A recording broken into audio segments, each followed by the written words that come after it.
how's it going? Hello. Three people, hey. Hello. So let me just switch to the game. We're going back to Genshin Impact. And we continue our little adventure in the prison. I know I wasn't streaming for quite a while. Unfortunately, things were happening around, so I couldn't really reliably stream. So before we actually progress. Okay, the audio quality seems fine, so nothing changed. Good. So, as I said, many things were happening around, so a lot of noises, a lot of interruptions, so I couldn't really reliably stream anything, so yeah, that's a thing. But now I have some time. Unfortunately, it's on Sunday. I'm not expecting many viewers, but still, we have some leads to check upon.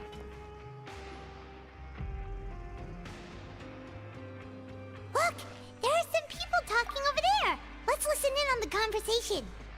Yes.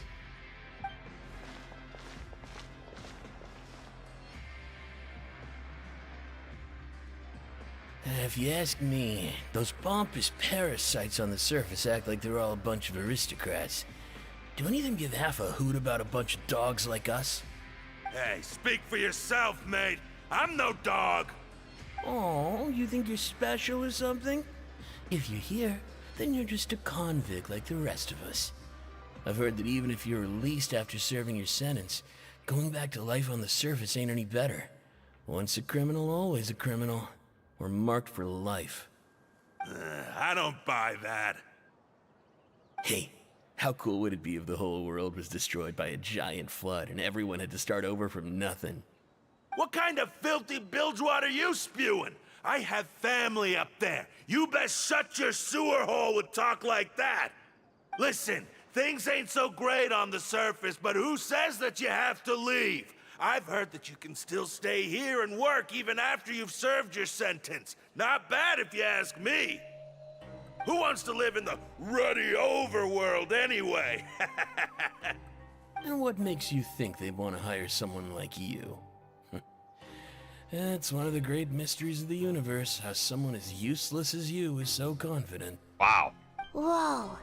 Sounds like they're really unhappy about the overworld. Speaking of which, Paimon never heard anyone use the words overworld or underworld when we were living up there.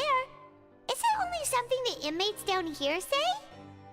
I think you're right. That's true. Oh. Where's the other one? Oh, this one is closer.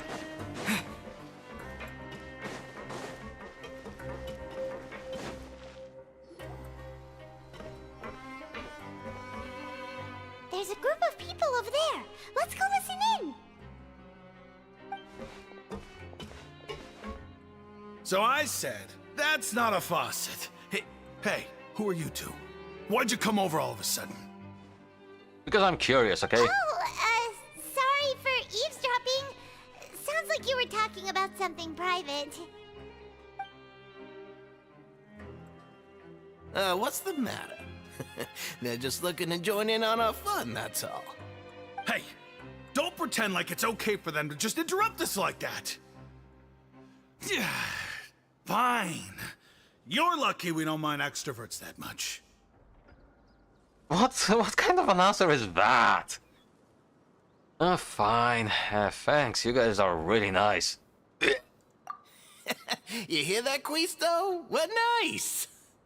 Your expressions tell me you're looking to hear some juicy info, am I right?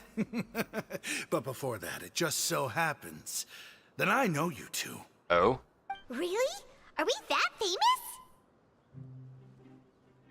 You're kidding. How often does anyone get a personal tour led by His Grace himself? Practically everyone was talking about it. Word has it that you also caused quite the kerfuffle. It was just a little mistake. A little mistake, huh? I like the way you put it. You see, people with a good attitude can join our group anytime, unlike some of the others here. Your group? I'm Quisto, and this is Lavaroon. People usually call us the Bombshell Bros, but don't worry. We're not playing with bombs or anything. It's just that our information is always so explosive, and we blow minds on the regular. So, you two really like to gossip? Whew, you sure know how to embellish. They're information brokers. No, you don't get it. Knowing intelligence will make things better for you here. For example, knowing who's working with whom, who has the latest rumors, who's not getting along. Wouldn't you like to know all that? Yeah, as I said, they are pretty much information brokers, apparently. So, fill me in. Whoa, all this info's worth something, you know? You should prove you're worthy of it. How much do you want? I don't mind him. Quisto's always this way. Just play nice and say something to massage his ego. The welfare meals. Talk about the welfare meals. Well, we ate the most incredible welfare meal recently. Right. That meal we had yesterday was super delicious. Paimon can still taste it whenever she closes her eyes. Is that so? To tell you the truth, I've been helping out with making those welfare meals. I've been working as a kitchen assistant for about a month and a half now. Oh, so you're the one who made those delicious steaks. Amazing. You could be a professional chef. You are correct. I am a true professional. In fact, I even went to culinary school. But enough about that. Since you like my cooking, I guess that means we share similar tastes. Listen carefully. This little bombshell will help you learn what's really going on here in the fortress. Did Reverend just wink at me? It seems he's saying, don't be upset. He's a good fellow. Listen, kids. The power structure within the fortress is quite complicated. The overworlders couldn't care less about us down here. We're basically dogs to them. You've already met the one person here you should never cross, the Duke, Risley. He knows more than you think. And if he doesn't care about something, then he often doesn't bother dealing with it. Those who have the Duke's attention get all kinds of special perks, even better treatment in the infirmary. I know who you mean. It's that Jurier character, right? I don't think there's anything useful about him at all. Why does he visit the infirmary practically every day? Is it normal for anyone to be going in and out of there so often? If you ask me, he's just faking it to get out of work. But did you know that Jurier was a talented researcher from the Fontaine Research Institute before he came here? There's no denying that. I don't care if he was a researcher that could turn dirt into Mora. Once you're in the fortress of Meripede, you're just another inmate like everybody else. Interesting. According to the song, a person named Drew frequents the infirmary. I should take note of that. Speaking of which, the last time I saw him, he was passing by in the corridor with Lorvine. I also heard they started arguing in the library and got into a fight, right? Guess that's just how terrible of a guy he is. You mean he hit a woman? Wow, I never imagined he was that bad. But that Lorvine's also quite the odd one, you know? She's always gabbing away, got into a fight with a man, and she also got sent to the infirmary. Come to think of it, I always see her going to the sick bay every couple of days, too. Wait a second. You don't think? Do you think could it be that they're secretly meeting there to go on dates? But it's really hard to imagine. After all, I do remember seeing Lorvine beat Jurier to a pulp that one time. And we might be overthinking things. Yeah, probably. So Drew had a confrontation with a girl named Irvine, who also frequently visits the infirmary. I remember that too. Oh god. Goodness gracious, that Pepsi. Oh, sorry. Jesus. Whew, that was difficult to keep those burps in. Right. Jesus.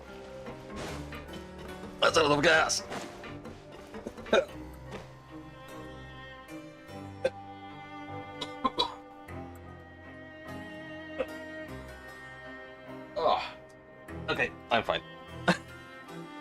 God damn it.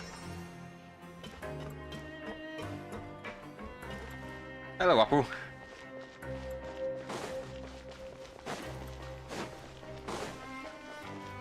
This is the final investigation thing we have. Hey, you over there? Oh, it's this guy. Yeah, you. Say, do you like playing card games? You know, like Genius Invocation TCG? Maybe. So, even people down here play that game. You TCG players are like mint in the wild, literally sprouting up everywhere. Oh, I forgot to enable this Hey, second. come on now. What's wrong with finding fellow Invocation aficionados? Anyway, care to join me for a game? To be fair, Sumeru's storyline is actually good to do that.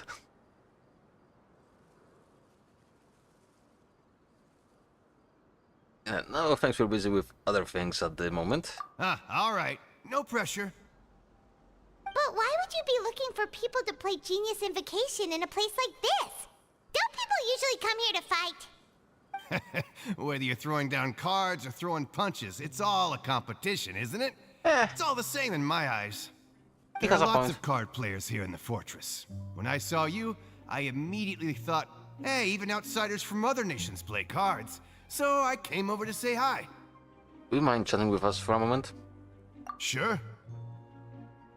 Great!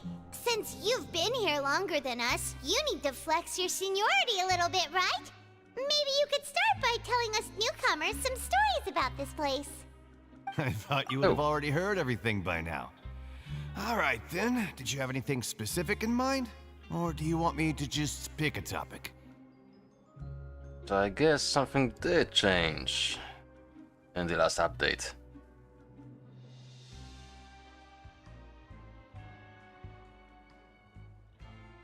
There, now it should be better.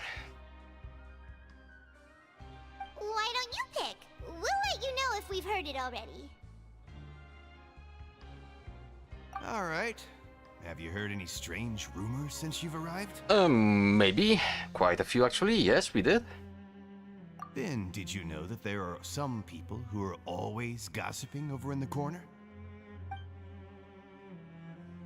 You mean Krista and Lure... That guy? Yes? Yeah, so you've already met those two. They're quite a pair. They always keep an eye out for the latest happenings and gossip about everything. I've never seen anyone with more time on their hands. I heard that there used to be a chef and a bartender before they were sent down here. You know how bartenders are, always chatting with customers. And chefs love to pass the time just hanging out when they're not cooking. Yeah, that seems Good to about know. right. Do you have anything else to tell us? Let me think. Sounds like you want to hear something a little more tantalizing. Oh, did you know that the Duke was also a convict in the fortress of Meripede before? Huh? Wait, are you serious? That's right. The Duke was an inmate just like you and me. Seems he was exiled here for committing some crime.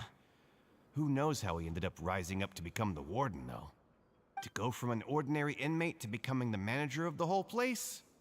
I'm not gonna lie, I kinda respect that. I wouldn't say I'm an Aether main, since my talents are still, I think, at level 5-6. Oh yeah, I have some art characters that people don't really use that much. By the way, do you happen to know anything about a forbidden zone? A forbidden zone? Sounds like something that someone just made up. I've never heard of that. Where did you hear about it? It's just a rumor we've been hearing, but no worries if you've never heard of it. Do you have anything else you can tell us? Well... You know what? I'm gonna show you my characters after we're done with the conversation. Anything else? Not that I can think of, but I'll be sure to tell you anything interesting I hear next time. You'll have to play a game of Genius Invocation with me first, though. Okay, we've talked to just about everyone, and it's about time for us to go meet Linny. Okay. According to the card he left us, we should go meet him in the production zone. Okay, right, so my list of characters right now is a little bit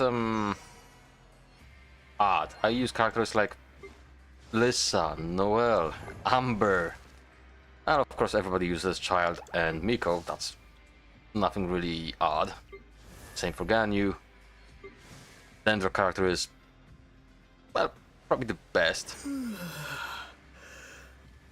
I'm rebuilding my Amber lately, so I wanna test out a artifact set that is Crimson Witch and Gladiator. Unfortunately, my stats on those artifacts are kinda meh right now. Before it was all about the aimed shot. I want to make a kind of a hybrid and see if it works.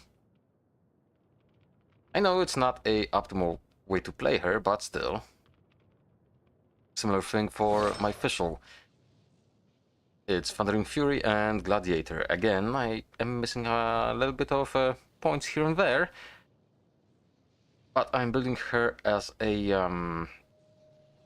I guess, auto-attack-ish character. Even more so considering that I have her weapon now.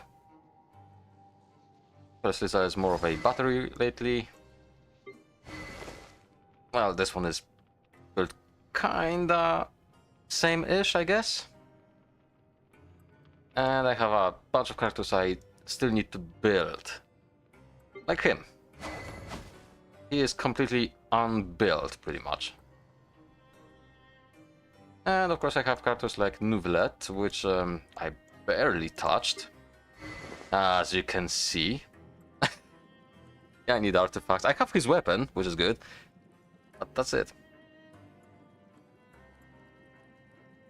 But then again, I'm not really trying to wail much.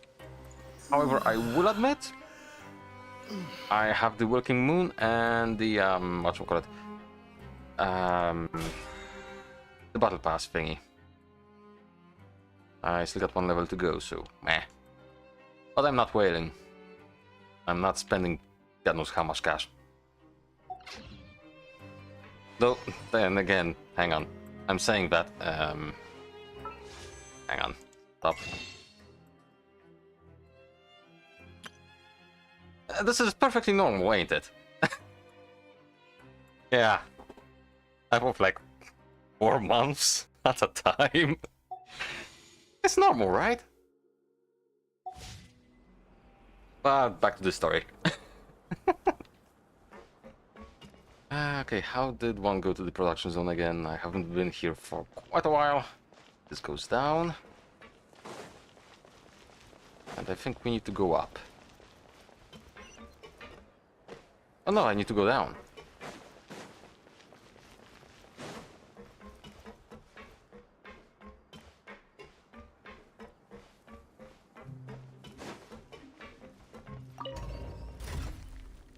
Oh, there's no need to apologize for anything.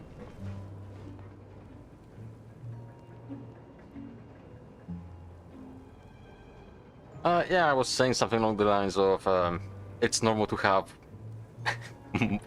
or it's normal to buy 4 months of Working Moon at a time.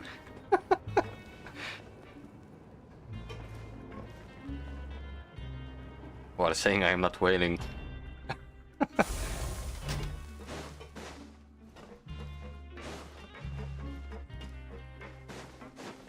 Okay, where is it?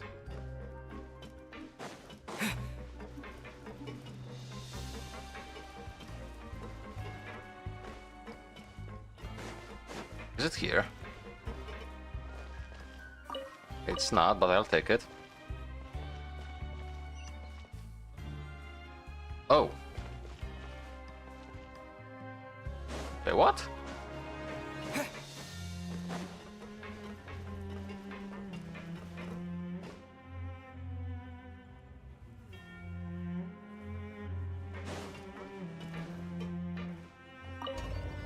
Honestly, Amber is one of my favorite characters in the game. Unfortunately, she is a little bit lacking here and there, but doesn't change the fact that I like to use her quite often. But considering that right now I'm running with Adia in the party, Ganyu works better. Dia is also one of my favorite characters, so... But my personal favorite is, well, second favorite, is of course this guy. Yeah. I love his character, I'm just not really using him at all. He's not even built. Yep. Though I got to admit, Nouvellette also is growing on me.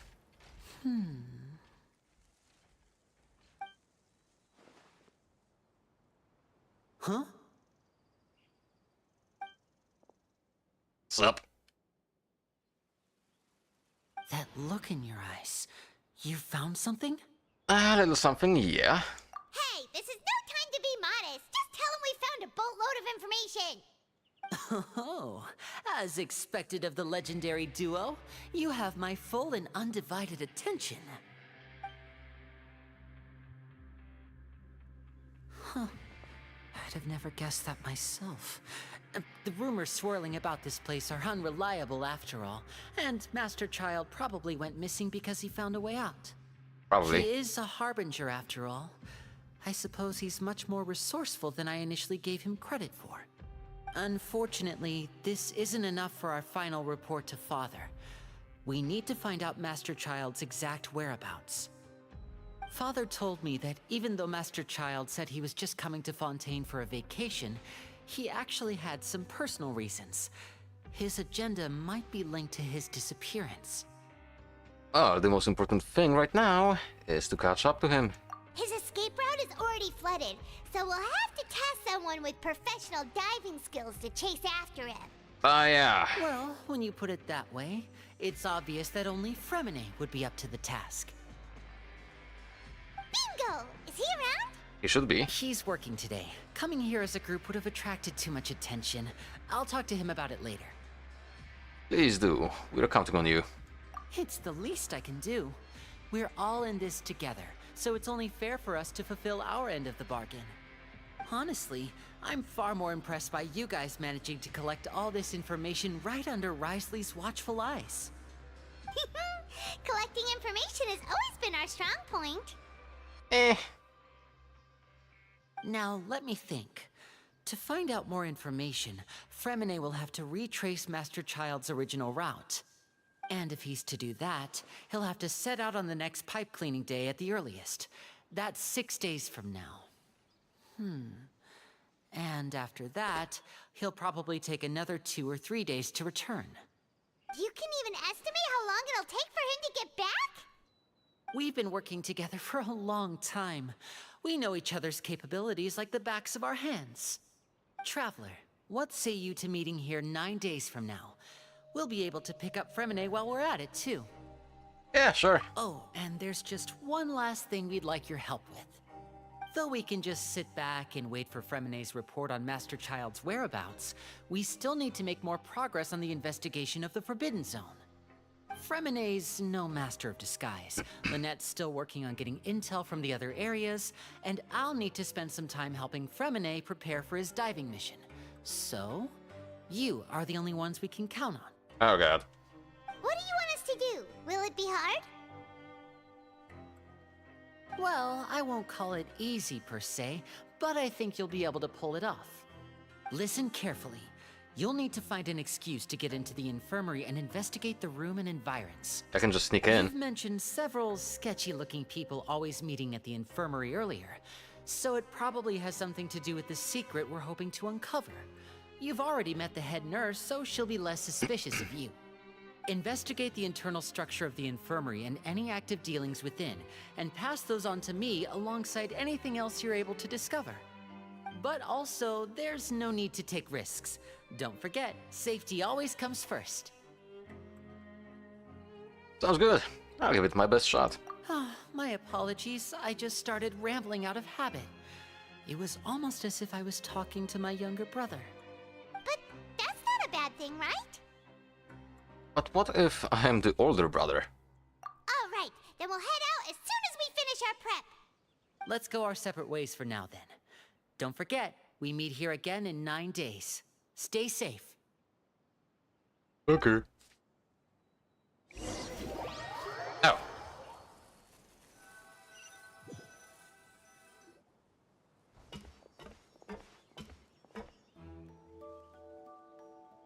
Yes, very subtle. Hey, stay here for now. Paimon will take a peek. There seem to be several people inside. Yes, nobody can see you for sure. Nah. Okay, let's try to eavesdrop on them first.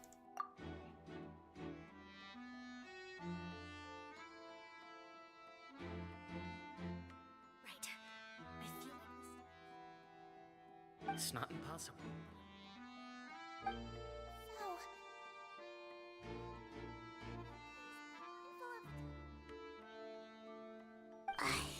It's a bit hard to understand them from here, so why don't we just try to talk to them in person? Let's go as soon as you're ready.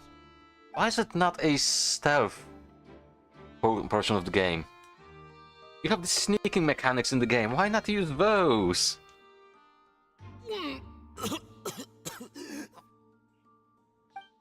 Ah yes, acting classes paid off. Someone, please help! He's sick!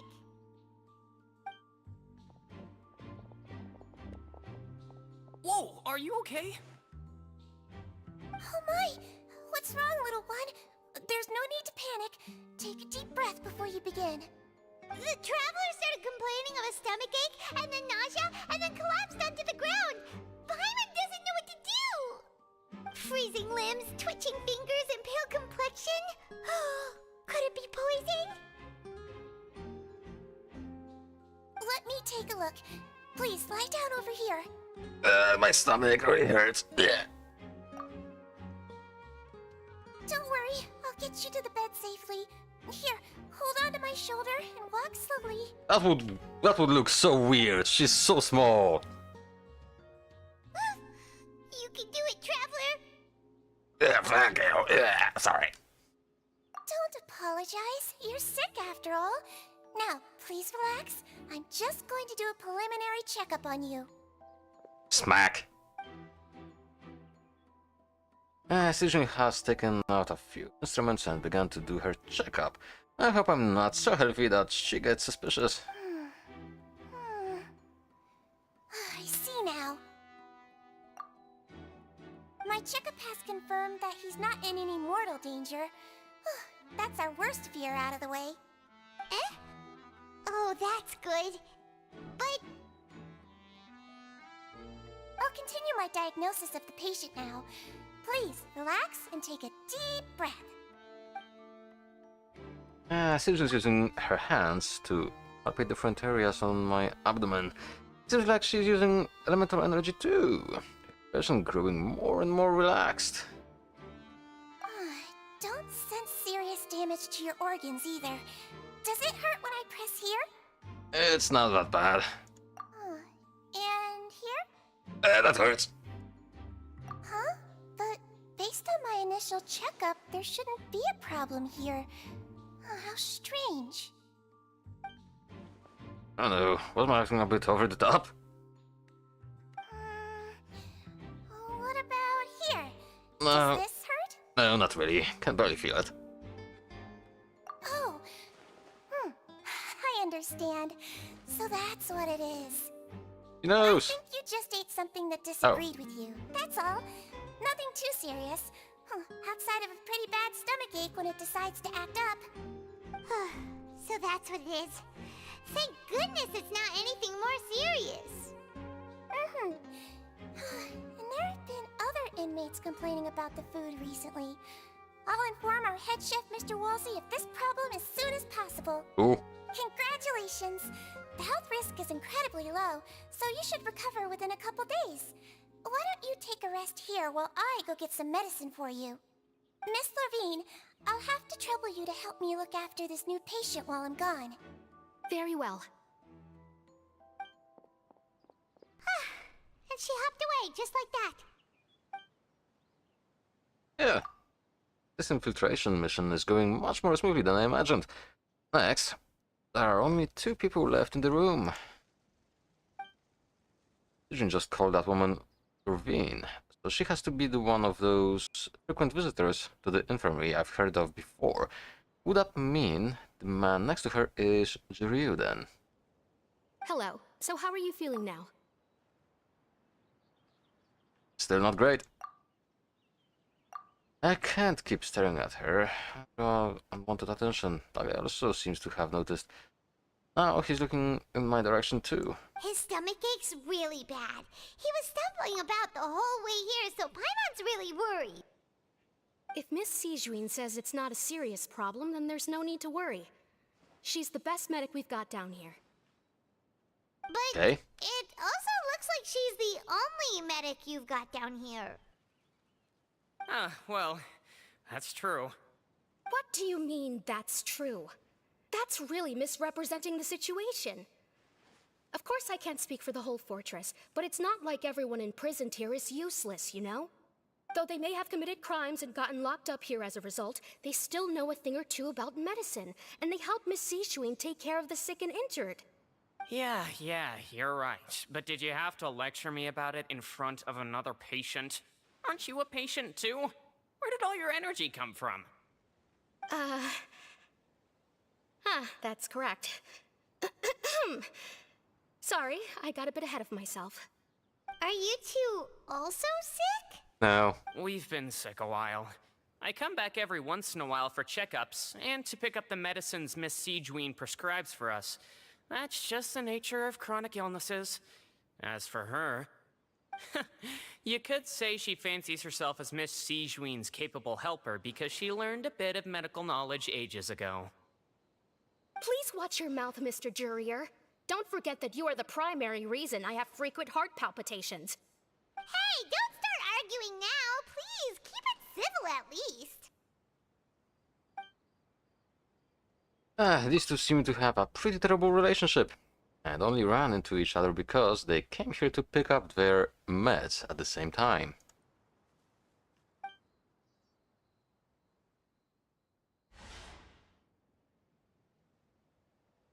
But outside of the two of them, there is nothing suspicious inside the room.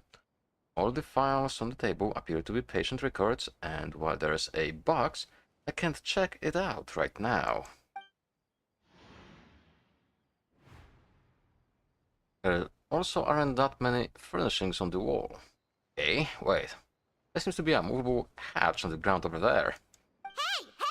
There's no need to fight! Everyone will be released someday, so there's no need to argue over silly things like this!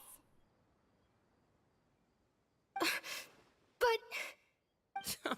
Release. It's way too early for us to even think about that. And who the heck knows if we'd even be able to continue our previous lives? The presence of a movable hatch isn't strange by itself, but perhaps it's my adventurer's intuition speaking. But isn't it a bit strange that there's a movable hatch here, of all places?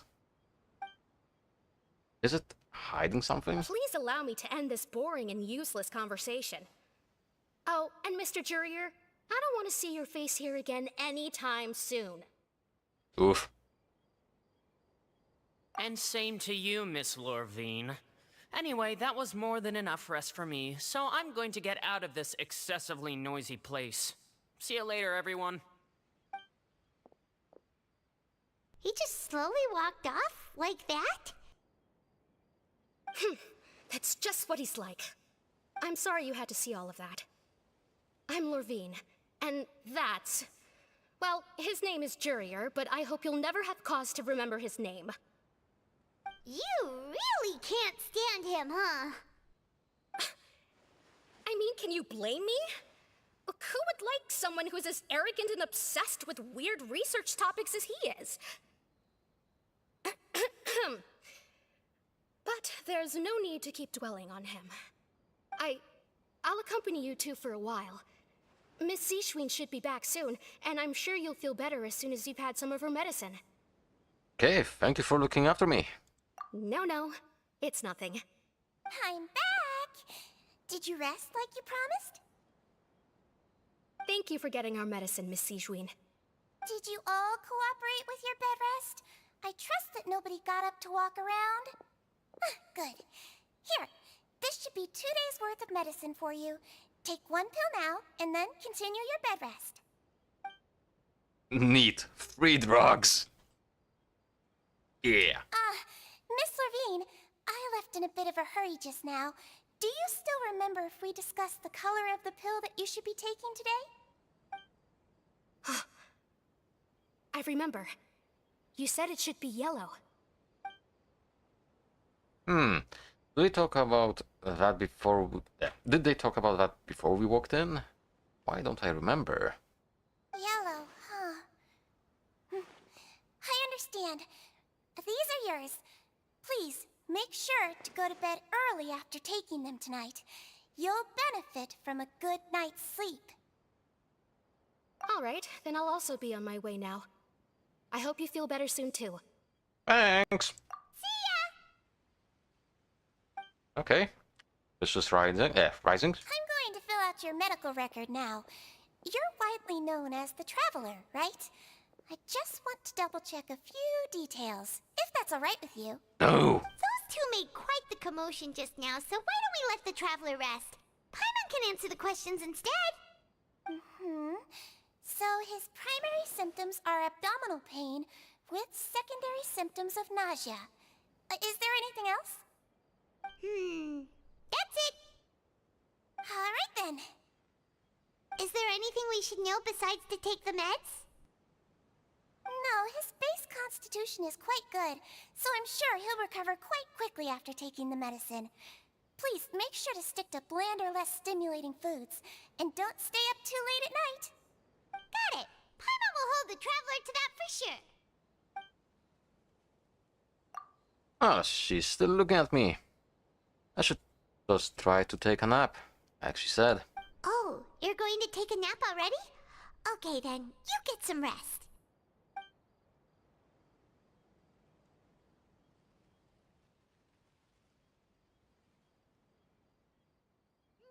We've been to lots of places together. He may look a bit under the weather now, but he's actually super strong. So you're the best of companions. Well, don't worry. He'll recover soon. Is she talking smack about me? Ah, you're awake. How do you feel? You slept for a really long time, but we never left. Yeah, I feel better. Thank you. Yeah. That. Well, now you can go back without a worry in the world. Remember to take your meds regularly, and remember bland foods. Thank you, Miss Sijuine. Oh, she's actually here. Seems like a lot of people have been coming down with an upset stomach lately. I'll need to address that.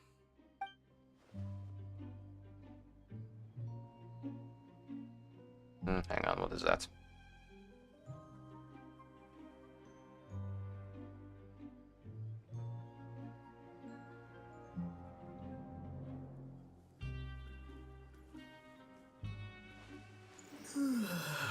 Windows, what are you doing?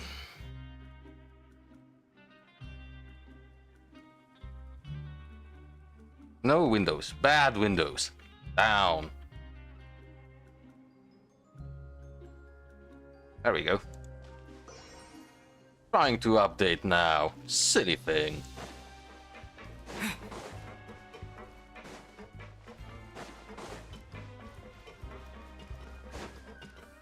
Actually, wait, is it this way?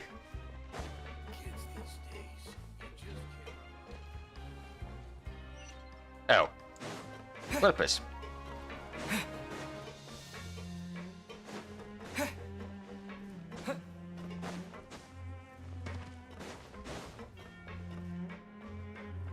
So which area is this? Is this the This might be my room, eh? Yeah, it is.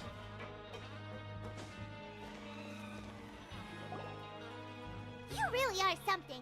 To be able to fall asleep like that and even sleep talk the entire time, Oh. you scared Paimon half to death! Well then, did I say anything I shouldn't have? No, but you kept mumbling things along the lines of, Pyron, go take my grilled fish and put down the Adeptus to Ah, Paimon talked with Sijwin the entire time you were asleep. She seems like she's just a sincere nurse, and Paimon didn't notice anything unusual in the room. Are you sure we're not going off track with the infirmary? apparently not. Are we really off track though? There are still a few weird things about that place. That movable hatch on the ground, as well as the question Sidron asked Lorraine. And also, Oh, and was Lorraine and Jurio's argument genuine, or were they just putting on a show? Listen closely. Whoa! You really are super thorough. All those tiny little suspicious things that Paimon didn't even pick up on. We've got to give the info to Linny.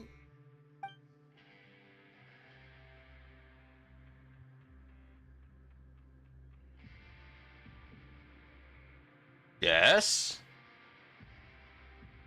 Thank you. That was a long pause.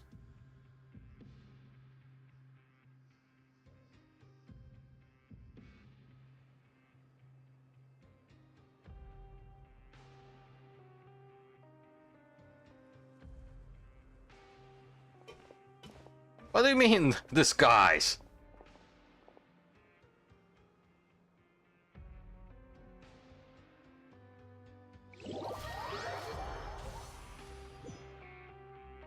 Today's the day. Let's go meet up with Linny. Okay.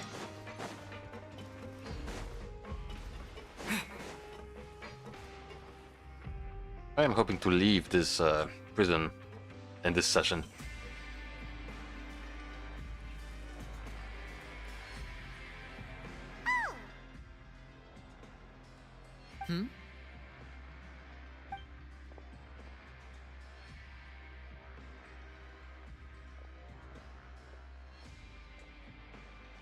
Did you two run into any trouble over the past few days?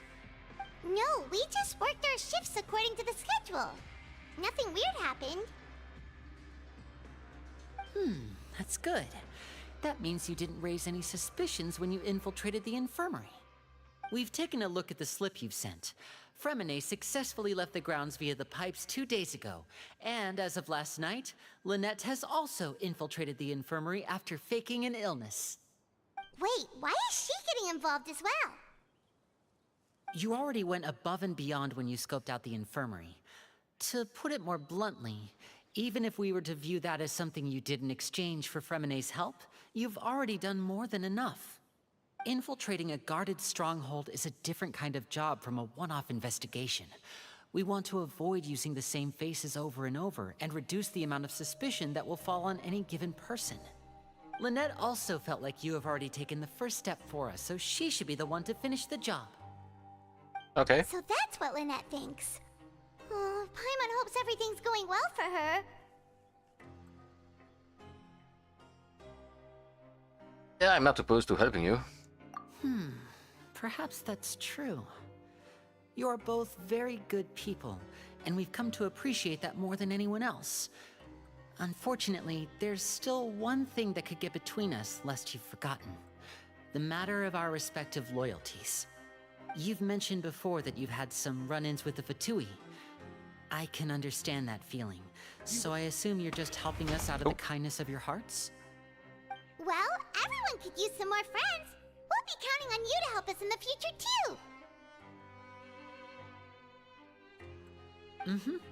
Since I see you as friends, then it's even more important for us to protect you from any peril. Fremine and Lynette feel the same way. I get it now. Glad to hear it. Then, let's go check on Lynette before Fremine returns. If everything went well, then she should be wrapping up her investigation right about now. Is now really a good time to go over? According to my observations, Sijwin always spends around half an hour away from the infirmary right before lunch. Lynette knows this as well, so this should be a good time to meet up with her.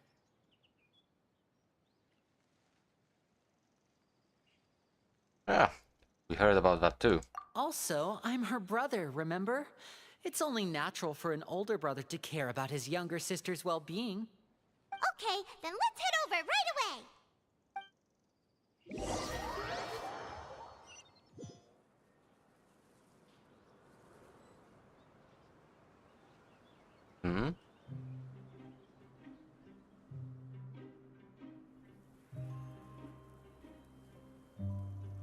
What is bad?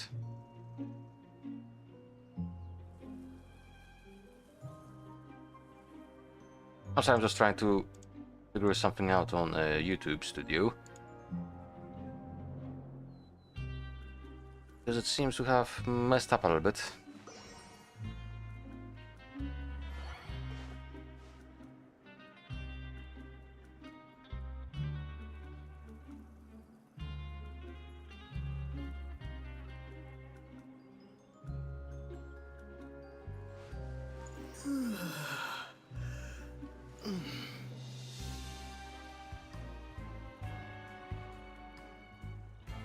Okay, this should work. Okay.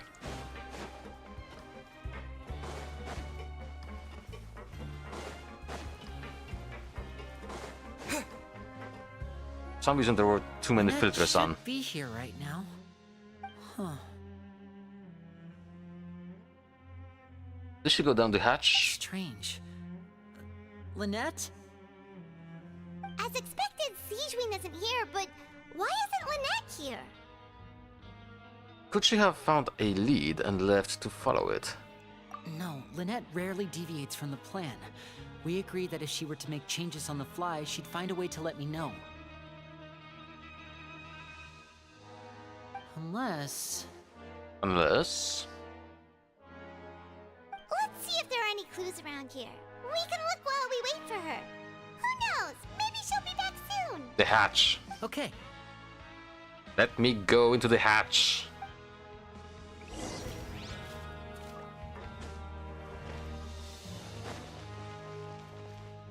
Yeah, there it is.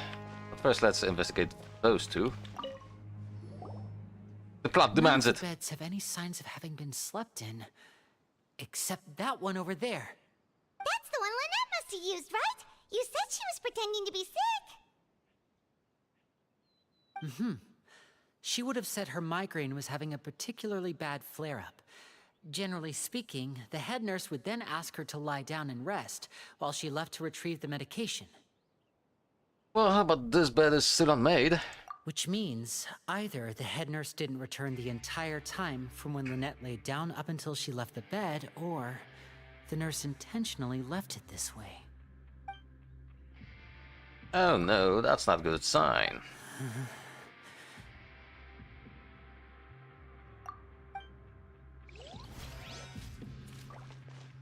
Dear Diary. There are some books here and a few files. They all look like medical records. Advanced nursing, how to raise the spirit of your patients, a quick guide to the psychology of emotions, and the meaning of laughter. These sure are some interesting books. Who knew Sijwin would be interested in these kinds of things? She even has books on understanding people's motivations and feelings. Is it because she's a Melusine? Or does she have a need to understand her patient's emotional state? Seems quite normal to me. These are skills that would come in handy for a nurse from time to time. Yeah. Okay. The hatch. Ah, this is it! We saw it before! Wait, this thing? It doesn't look like it's been disguised that well. Not at all. Plonk plonk. The space behind it is empty. From its size, I don't think it's an entrance that is meant to be taken apart. There's probably a mechanism around here somewhere. Could Lynette have tried to get inside? But if that's the case, she would have contacted me for sure. Or she was taken.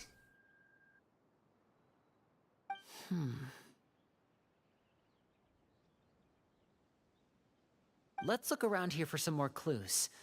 Don't panic, just take another look. Oh, the look on Linny's face, he's definitely beginning to panic. Don't panic. Probably said that subconsciously more for himself than anything else. Hey,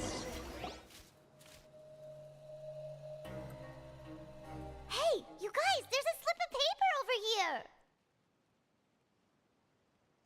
A slip of paper. Go on. It's right over here, and there's a bunch written on it too. It reads, out of respect for your usual practices, I'll use a piece of paper or card as the medium to pass on my message. You may consider this as me giving you my best regards. This is... Is that all? Is there anything on the back? The back. This is... Show me! Now! That look on your face. Paimon's reading it now. Would you care to guess where Miss Lynette of the Fatui could be right now? In the hatch. No.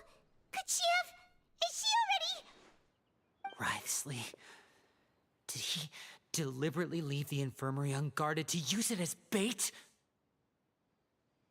Wait, you mean he was aware of our goals from the very beginning? But why? We didn't run into any trouble last time, and he also never reached out to us since. Why would he choose to act during our second infiltration attempt instead of the first? Yes, that is a crucial question. Wriothesley, he doesn't do anything without a clear goal or reason. So this means he had no concerns about your activities from the very beginning. You're not from the same camp as us. You were sent down here by Nervulet, so you have no conflict of interest with Wriothesley. We're a completely different story, though. Why didn't he go after you as well? I'd like to know that, too. Why did he only go after her? Don't panic. Just think everything over. I have to stay calm. This is not like what happened last time. The situation's different now.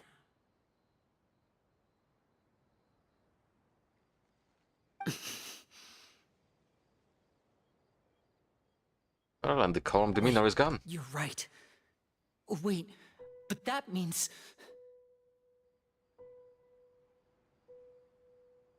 The fact that Fremine was able to leave the grounds, could Wriothesley have let him go as well? But what does he gain by letting Fremine leave like that? Apparently I get it now. He deliberately made them both disappear. So he's challenging me and trying to provoke me, I'm sure of it. We never should have sent out Fremine. We had to go through all that trouble to find an opening to sneak him around the guards and into the pipe, and we even thought luck was on our side. If Wriothesley let him leave on purpose, then he's probably in a terrible spot now as well. Lenny's getting more and more panicked. We have to calm him down.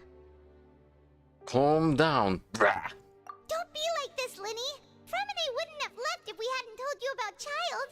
That was our fault. No, I'm the leader of this operation, and I'm the one responsible for this team. I was the one who failed to protect them. I'll go talk to Wriothesley. Sounds like a bad idea. Don't be reckless! Traveler, please talk some sense into him. I simply cannot allow Lynette to be abducted again. I have Again? to go. I'll find a way to get them back. He's rushed out the door! After him!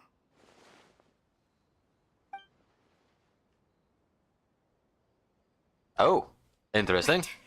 I feel like we still have some room to make changes on these details. It's not impossible, but it'll require extensive testing. Is that so? Very well. Then please be mindful of the time.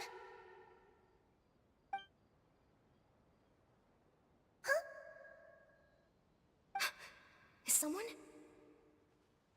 Pack everything up. Whoever's outside is eavesdropping. They'll probably come in once we stop talking. Someone! Please help! He's sick! Yeah.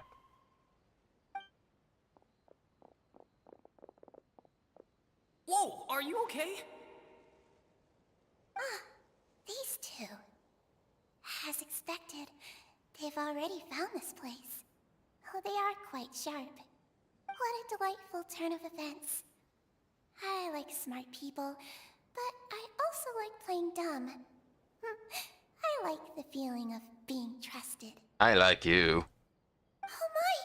What's wrong, little one? There's no need to panic. Take a deep breath before you begin. I love mind games, so yeah. Being able to read human expressions is quite the useful skill. Wait! Wait! It's no use. We have to catch up to him.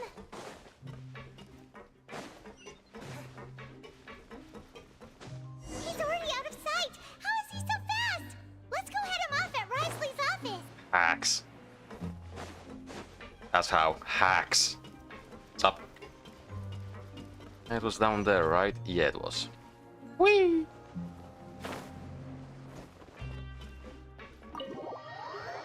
Knock knock, I'm coming in.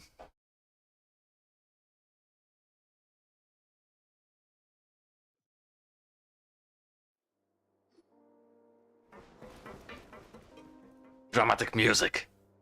Come out and face me, Risley! Aren't we at an administrative office space? Why don't you at least try to follow even a couple rules from the fortress's indoor management regulations? What did you do to my sister? I ran into the young miss at the infirmary. I'd heard that she was suffering from quite the migraine, so I decided to invite her over for a cup of tea. I do have some teas in my collection that can work wonders against such an illness. Stop joking around! Where did you take my siblings? I have also heard that your performances are quite the spectacle. Miss Lynette would sometimes enter a box filled with water, only to emerge the next second from another place altogether. Maybe she'll appear behind you right now if you were to turn your head. Is he trying to trick me into turning my head? No, he's probably not looking to attack me right now. All of the hostages are in his hands, and he's even in the mood for small talk. That means Lynette is probably still alive. You knew we were investigating the infirmary from the start, so you deliberately aroused the Traveler's suspicions and baited us into continuing our investigation, just so that you'd be able to kidnap Lynette. As for Fremine, no, you probably didn't even interfere with Child's escape. You let him go, so you could purge the Fatui members that we had planted into your ranks. There was no need to do so. The Fortress of Meripede is a pretty pleasant place. Most people enjoy their lives here. The only ones who act differently are those with personal agendas. It was quite easy to identify your colleagues. You removed our original members and spread the news of Child's escape so Father would assign our team to come down and investigate. Fremine has also fallen into your hands, right? If you're oh so omnipotent and so in control, why would you need hostages? One correction. Lynette is in my hands right now, but Fremine is not. He's not. What do you really want? Lenny! Oh, wonderful. Everyone is here, so I'll only need to say this once. Thank you so much for cooperating with me. I like this character. I really do. Lynette and Fremine. Eager and to the point, I see. Alas, only Miss Lynette is currently having a cup of the fortress's finest tea. Although, as per your original plan, Mr. Fremine should also have returned to the fortress by now. But he has neither shown up within my gates, nor has he been taken into any kind of custody. So, where do you think he may be right now? At the pipe? Wait, you can't mean... You locked him outside in the sea? I closed the fortress's gate to the outside world. That's all. Fremine's a star diver, so he should be fine, right? No, we're still here, so he'd definitely try to find a way to come back for us. So we can't assume he might have made a break for the surface. But why would I do this, you may be asking? Yes. To have an audience with you, of course. My intel tells me that Mr. Linney is a great magician, so it's only natural for me to want to have some cards of my own when it comes to negotiating. Besides, I do recall you mentioning to Miss Lynette that you've always wanted to have a face-to-face meeting with the Lord of the Fortress of Meripede, regardless of whether it was in a personal or a professional capacity. Well, you got your wish. So, you've been keeping tabs on us before we even set foot in the fortress. Some of my folks just happened to hear a thing or two, that's all. In any case, I will be straight with you. I was willing to play dumb and turn a blind eye, so we had a pleasant few days playing games together here. But once you started focusing on the Forbidden Zone, all of that changed. Mr. Linney, the cards are stacked against you right now. Miss Lynette is in my hands, and Mr. Fremenet is still slowly being pickled out there in the brine. You know just as well as I that he cannot last out there forever. You need do but one thing to guarantee their safety. I would like you to contact your superior, and ideally invite her over for a cup of tea with me. You Interesting. want to see Father? But why should she bother giving you an audience? Well, if she cares for the well-being of her dearest children, she should have plenty of motivation to join me for a parents' evening. I've heard that the bonds between the members of the House of the Hearth are like the bonds of family. I don't see why she would refuse. Why did you think Father sent us to handle the Fortress of Meripede? This place is basically a no-man's land. It wouldn't be fitting for anyone as important as a Harbinger like Father to come here in person. Oh, I see. So it's because she doesn't care for my place here. That's such a shame. After all, I've amassed quite the tea collection. I was looking forward to sharing it with her. Both Monsieur Neuvillette and Lady Farina have already received many samples as gifts. Was this the extent of your master plan to get to Father? No matter how much pressure you may put on me, I won't allow you to use us to blackmail her. You people really are difficult to get along with. All I'm asking for is a face-to-face conversation. Does she truly have no interest in the fortress's secret? Mr. Linney, you have one last chance to invite your father here. If you refuse... Linny! Why do you have to do this? Instead of asking why I'm doing this, why don't you try to see things from my perspective for a second? From the very beginning, the Fatui has been actively infiltrating my fortress. I gave you a warning by cutting off the first few operatives I found, but that only caused you to double down. Had you given up on the fortress then and there, I'd have no reason to want to talk. Mr. Fremenet left the fortress on his own, and Miss Lynette tried to pry out my secrets right in front of me. No matter how you look at it, the responsibility for this falls on you. I shouldn't ask Father to do anything because of us. 6, 5... Wait, 2, 1. Time's up. It really is a shame, Mr. Linney. Risley! Negotiations have broken down. Please leave, ladies and gentlemen. It's time for my afternoon tea. Please wait, can we really not talk about this some more? Yeah, listen to the Traveler. If you can't talk to Linny, can you at least talk to us? You do realize that I'm only letting you go because of Neuvillette, yes? You're here helping him out, and I've already done my best to stay out of your way. But that doesn't mean you can just do whatever you want. The fortress may be small and remote, but it still has its own set of laws. Please spare Fremenet and Lynette. Then how about this? Those who are capable deserve respect. You've spent quite some time investigating my home turf by now, so why don't you tell me a thing or two about what you found, I'll ask you 3 questions. Answer all of them correctly, and I'll agree to your request. Question 1. Regarding the hidden rules of the production zone, what is the truth behind the one about not being allowed to work for 3 days in a row? I believe he's asking about the hidden rules. If I recall correctly, if you keep working without any rest during lunch hour on the 3rd day, you will find a portion of strange meat, if you're in your welfare meal. A good thing that we've already run through investigation on this. Let's see if I can remember all the clues. I should be able to find an answer if I can piece everything together. Break the hidden rule of the production zone. Your welfare meal might contain some strange meat.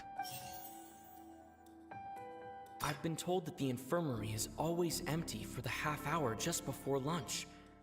But what could Sijuin be doing during that time? I don't think that's it. The Fanta promoter has been struggling because he doesn't recognize the real value of coupons. Meanwhile, the Duke believes that only idiots who don't understand the value of coupons will spend them on Fanta. No? We often see Miss Sijuin observing the prisoners at work near the production zone.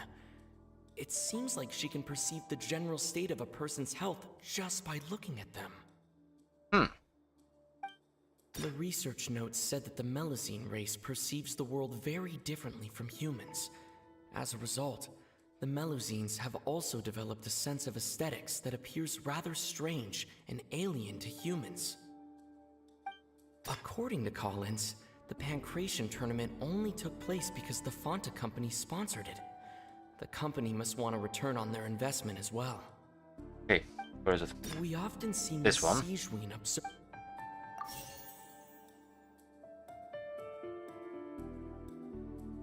Fanta's internal reports Oh. suggest the research notes said that the Melusine race. Maybe?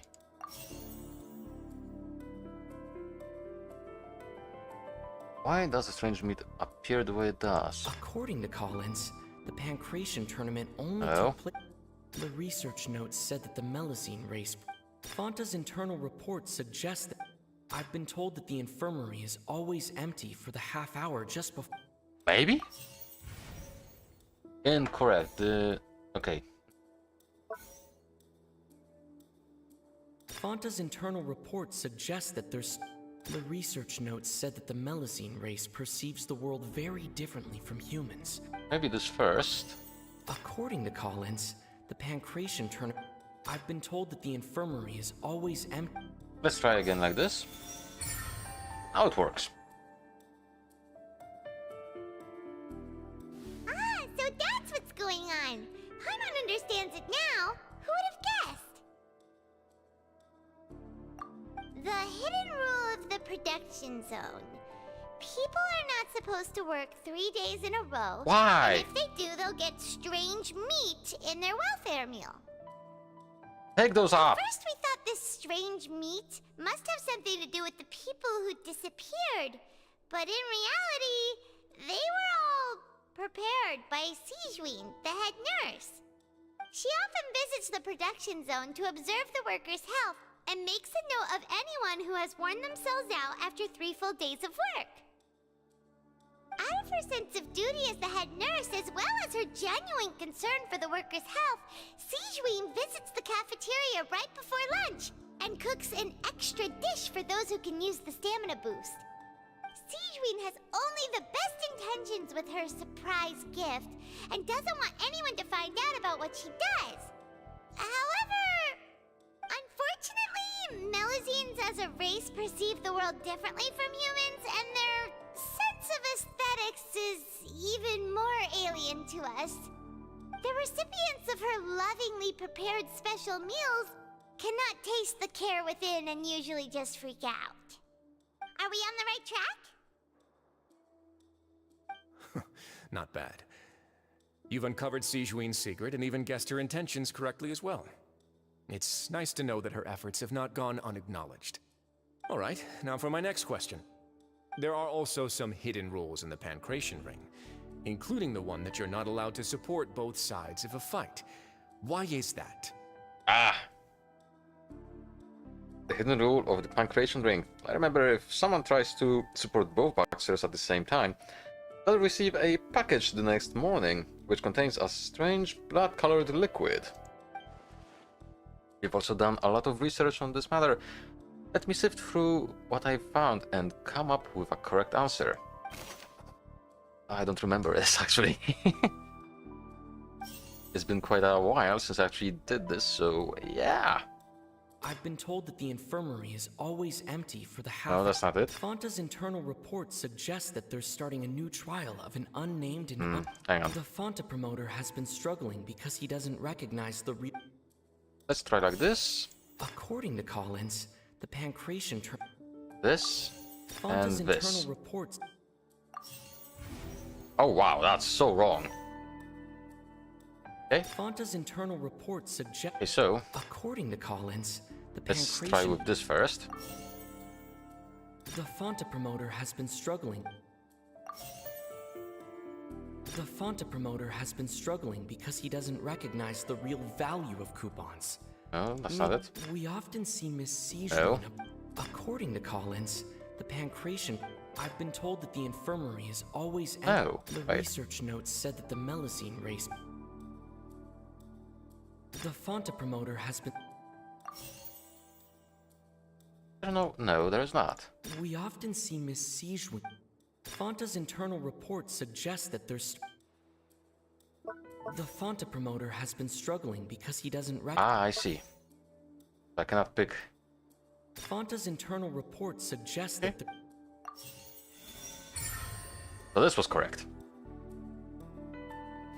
Ah! Paimon gets this rule too now! So there really was nothing to be afraid of.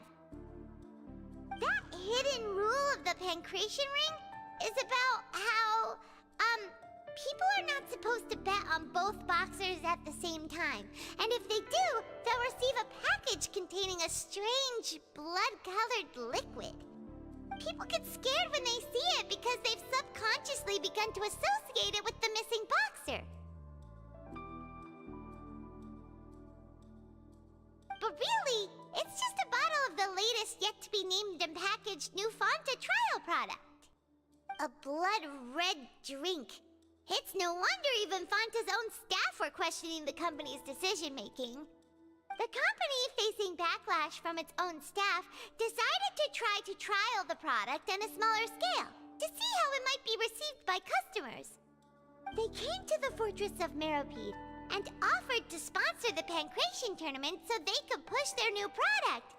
But the Duke completely refused to even entertain the idea. The Duke, knowing how valuable coupons are in the fortress, knew that only total idiots who didn't understand their true value would bother buying a Fonta product here. Fair. And so, only those who proved their stupidity by being dumb enough to bet on two opposing sides of the same match were selected to receive the drinks. Oh, thanks for that. I acknowledge the effort you've put into bringing the truth of this mystery to light.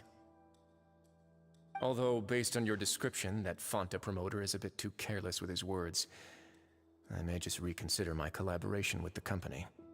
All right, and here's the final question.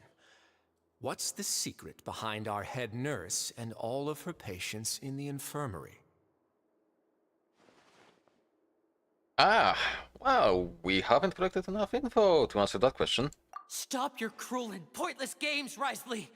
You know that we haven't finished our investigation, so there's no way we can answer the last question. The thought of sparing Lynette and Fremine never even crossed your mind. Well, You'll fight, pay fight, for this! fight! Ah! Oh, he's shot apparently. Are you alright? Oh, close one. I owe you, Sigewinne. That was a fantastic shot. It was nothing, Your Grace. Sigewinne? Though this gun may look like a toy, it's actually fully functional, as I just demonstrated. Sigewinne... You... I he's accomplice in all of this. Not at all. I am merely a resident of the fortress, and thus protecting it is my duty. When Monsieur Nervulette asked me to come here, he told me that my job would be to take care of the well-being of everyone here. I am merely discharging my duties. But if you mean what you just said, then isn't Linny someone you should be looking after as well? Isn't he a resident here just like the rest of us? If you're close with Neuvillette, why not learn a thing or two about virtue from him? That's a kind of BS answer we have there. But I really am just doing what Monsieur Nervulette told me to do. Everything I did, I've done to protect them. Had I not, they would be in far more dire straits right now. His Grace knows it too, right? Your Grace? Mind proving my innocence to them? My dear Sigewinne, whatever shall I do with you? Would it have killed you to just wait another minute or two? Well, it's nearly time after all. The way you do things can be truly frustrating sometimes, Your Grace. I figured I should try to talk some sense into you. What are you talking about? What time? Take me if you want. Let them go. How touching. Can you just give me one more minute? Don't be like that, Your Grace. All right, everyone, calm down. 2 more visitors will be arriving any time now. I'll go get a cup of tea. Miss Siegeween, I leave Miss Lynette in your care. You... What are you doing? I believe I hear footsteps.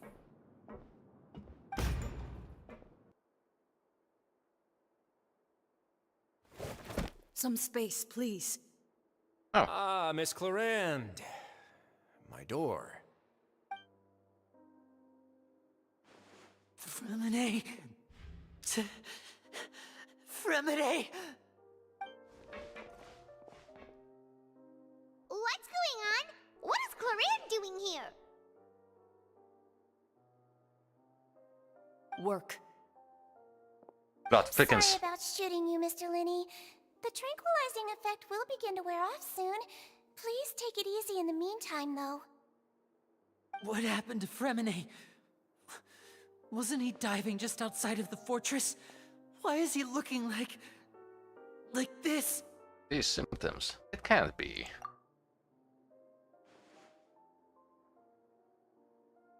A flushed face, an accelerated pulse. He must have consumed primordial seawater. What did you say? Please, make some space. I'll need to give Mr. Fremine a more thorough checkup. Your Grace, I'll leave the rest to you. I'll talk to Clarande while you get Fremine to where he needs to be. Everything else can wait.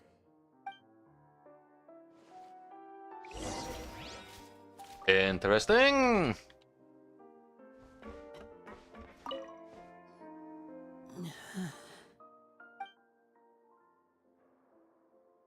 Renee's expression looks disgusted.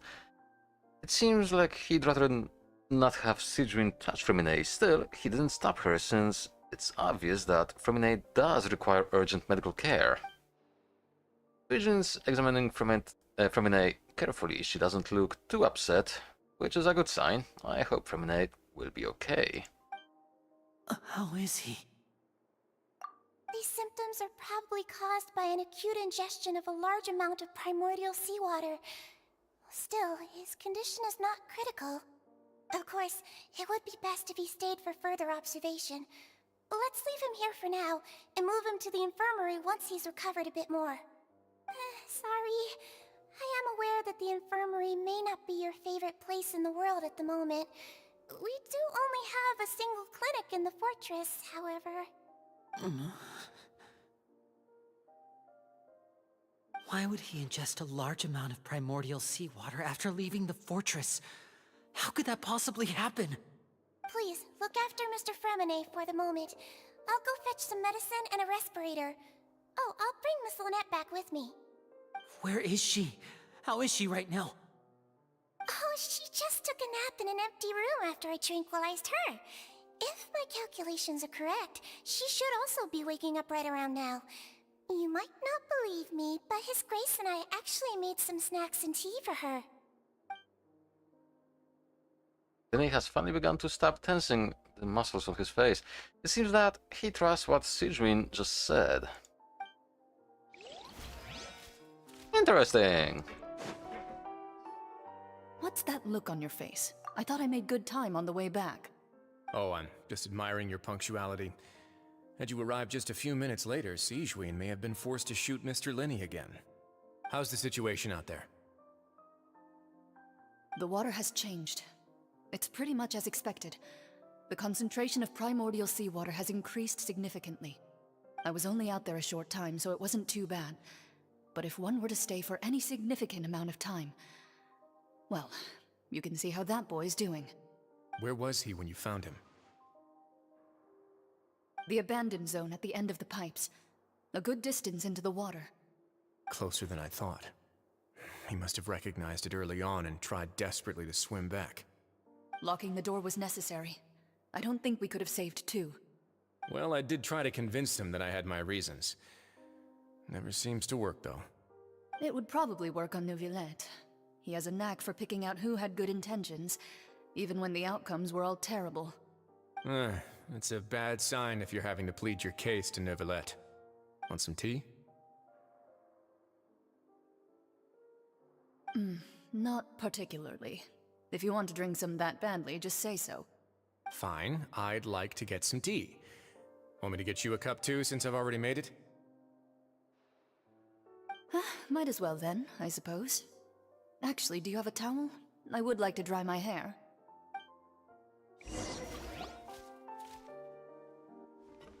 Linny, are you okay?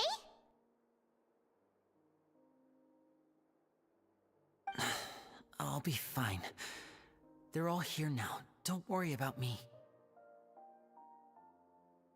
Are you sure? You don't look alright. My hands and feet are still a bit weak, but that's probably just the residual effects of the tranquilizer shot. I'm back, everyone. Lenny! Oh, Traveler, Paimon, you're here too. Remine? Is he... He'll be fine. But for now, please help me lift him up.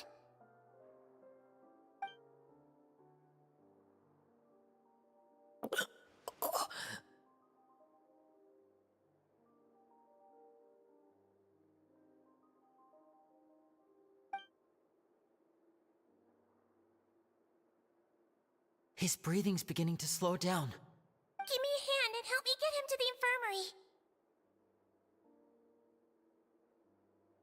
Yeah, I'll take him from this side. Lynette, together? On it. Traveler, you seem pretty worried about him. Want to come with us? Very well.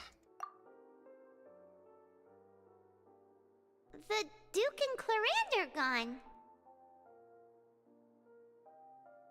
They probably went to get some tea. The Duke will explain the truth in just a bit. Miss Clarande will need a break, since she only just returned from rescuing Fremine out of the sea. So, Clarence saved Fremine from the sea. Just what happened there?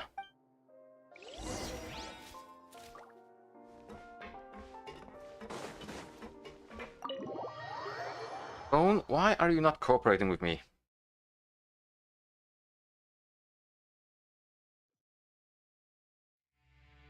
Let's try a different approach. I wanna see my chat, damn it.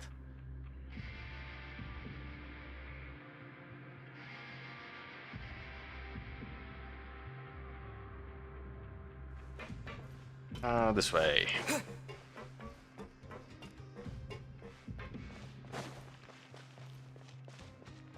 Oh wait,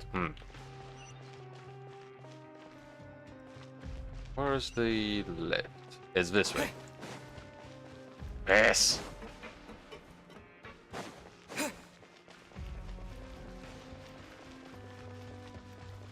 I think it's night, since we are not getting the running speed boost from Dia even.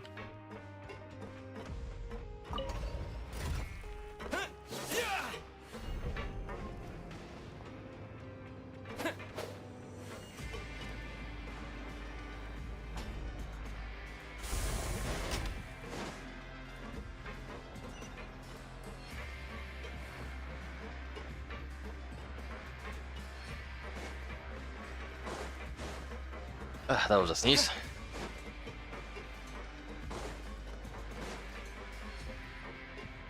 Wait, what? Bone? What are you saying? There.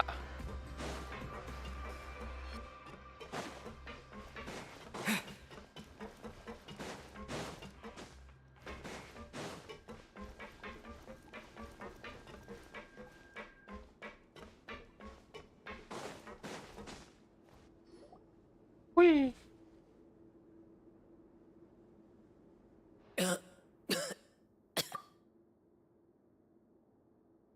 He's awake. Fremine, how do you feel? Linny. Lynette. We're all here. Where am I? The infirmary, at the Fortress of Meripede, Mr. Fremine. And you are no longer in any danger. How do you feel? Don't push yourself if you're not feeling up to it. Traveler. Paimon. It's been so long. The sea. There's something wrong with the seawater. Shh, it's okay. We can talk about it after you've recovered. No, listen to me. This is really serious. There's primordial seawater mixed into the regular seawater. I don't know why it's there, but no one should touch it. What happened after you snuck into the pipes? Pipes. Right, the pipes. It's all coming back to me now.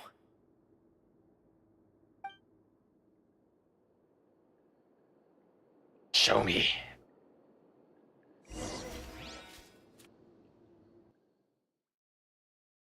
Shut up, chair.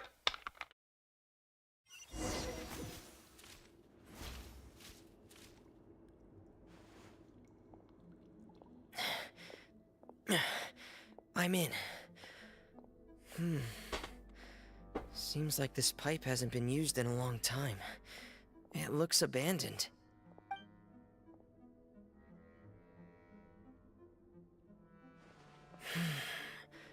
Where could Master Child be?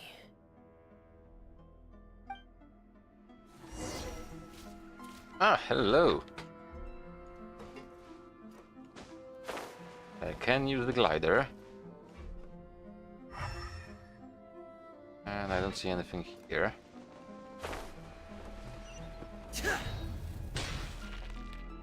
Okay, what is the sword? I like the look of it. A royal greatsword. Okay.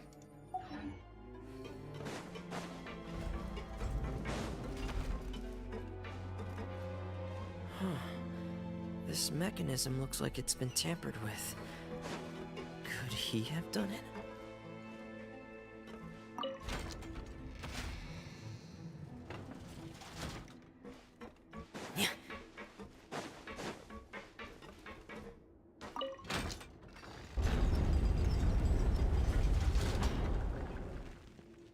Okay.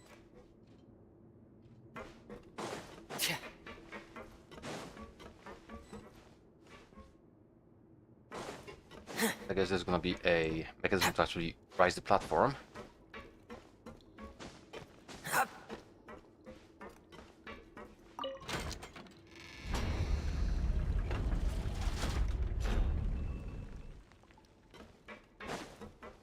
And this probably rotates it.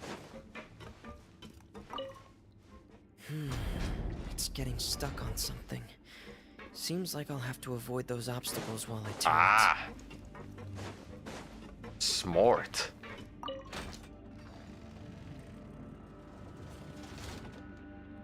So my first thought was actually correct to pull it down first.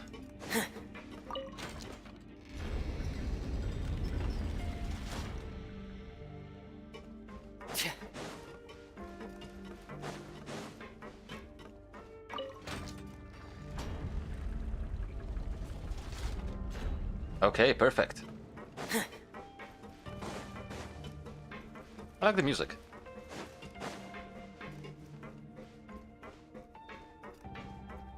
Hip.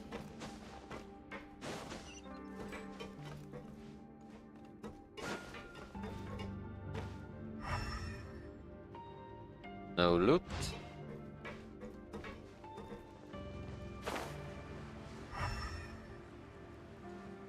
Okay, down we go.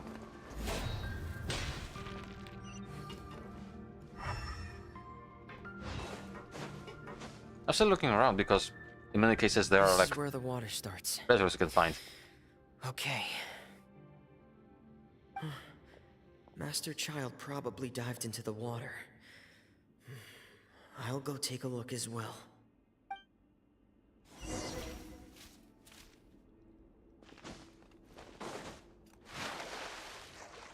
Dive, dive, dive. I said dive.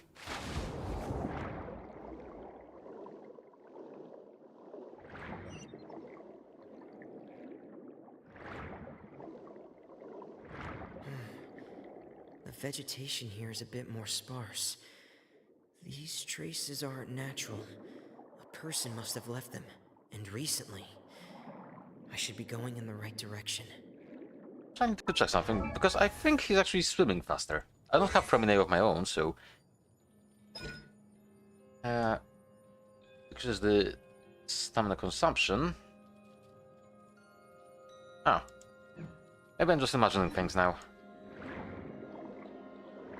Maybe because I'm in a There are tight traces pipe here like too. this. I need to keep going. Huh? The traces are gone. But I don't see where he could have gone from here. Wait. What the?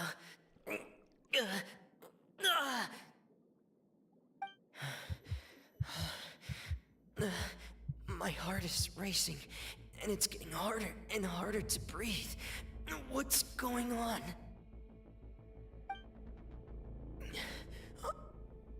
No good. I have to get back. They still don't know anything about what's going on. If I turn back right now, I should still be able to make it.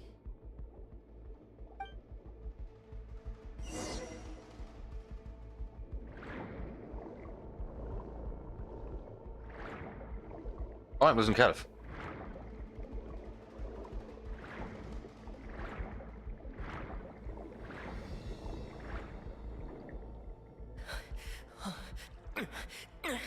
I can't die here.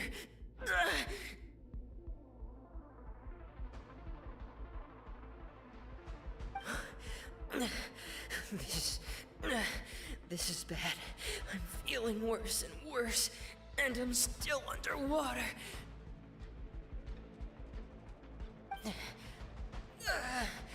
I have to push on.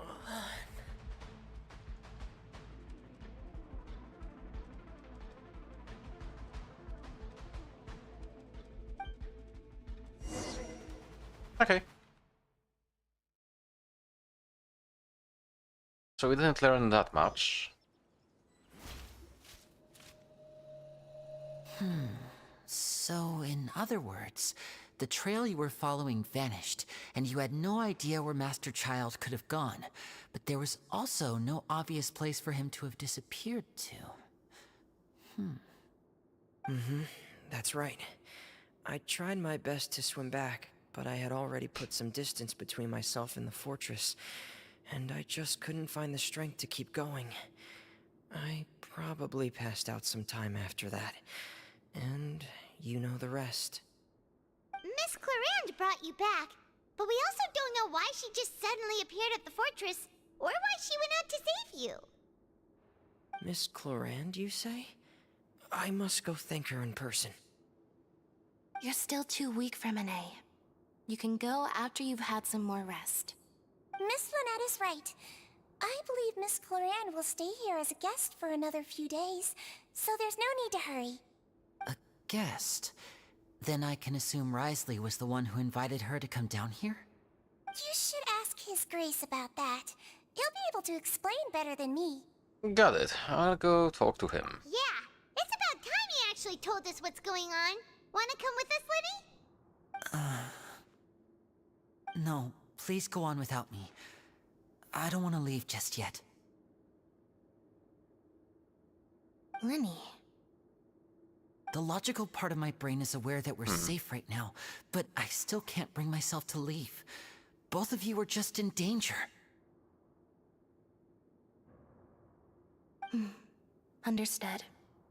Then let's just sit together for a while. I need to check In something. that case, I'll leave the infirmary to you.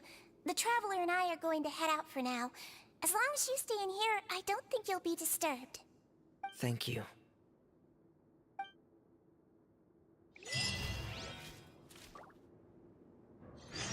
Money!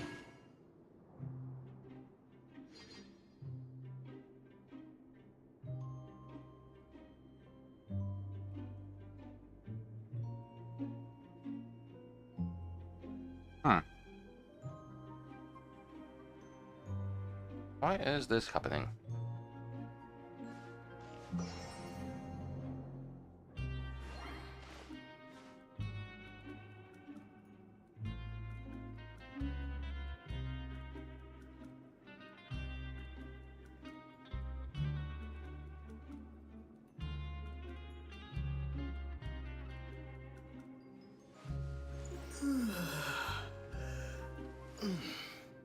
Huh.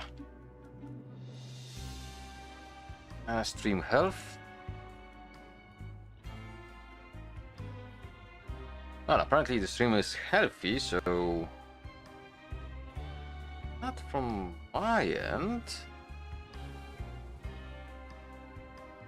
OBS, what do you say? No, OBS is fine.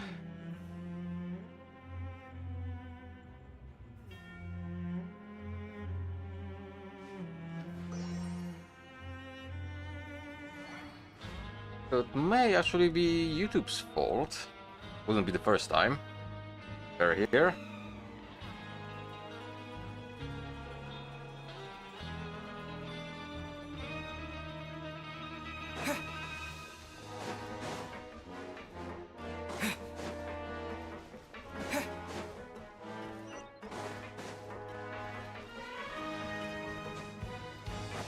Oh crap! Oh, thank goodness I can do this.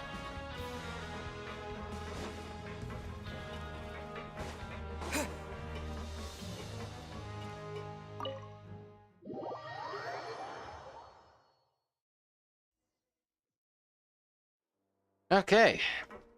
Look.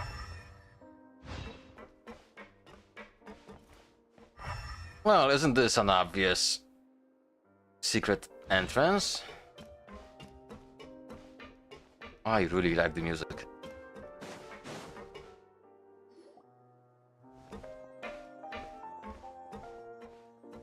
Excuse me. I take it Mr. Fremenet's condition has stabilized? Yes. Yes, it did. Of course. I wouldn't have left the infirmary otherwise. I've been expecting those two, but might I inquire as to the purpose of your visit, Miss Siegewien? I wanted to check up on Miss Cloran. How are you feeling? Mostly fine, I think. If you don't mind, I'd like to perform another quick physical exam. It'll just take a few minutes. All right. Thank you for looking out for me. I'll take my leave for now, then. Well, want to explain yourself, Risley? Of course, but I'm not partial to the word choice of explain. How about enlighten? Please enlighten us as much as you'd like. But where should I begin? How about you start by asking me any questions you have? You can start with whichever one you'd like to get answered the most. Well, where's Child? Then Paimon will begin. Did you know about Lenny's goals from the very beginning? No. I just knew they were Fatui operatives sent to the fortress by the Knave. As for their specific goals, I only figured those out as you made progress on your investigation. You managed to monitor and stay ahead of them even though you didn't know what they were trying to do? They came here with ulterior motives. I'm quite adept at discerning what that kind of behavior signals. Why didn't you stop them? Initially, I thought their goal was just to investigate Child's disappearance.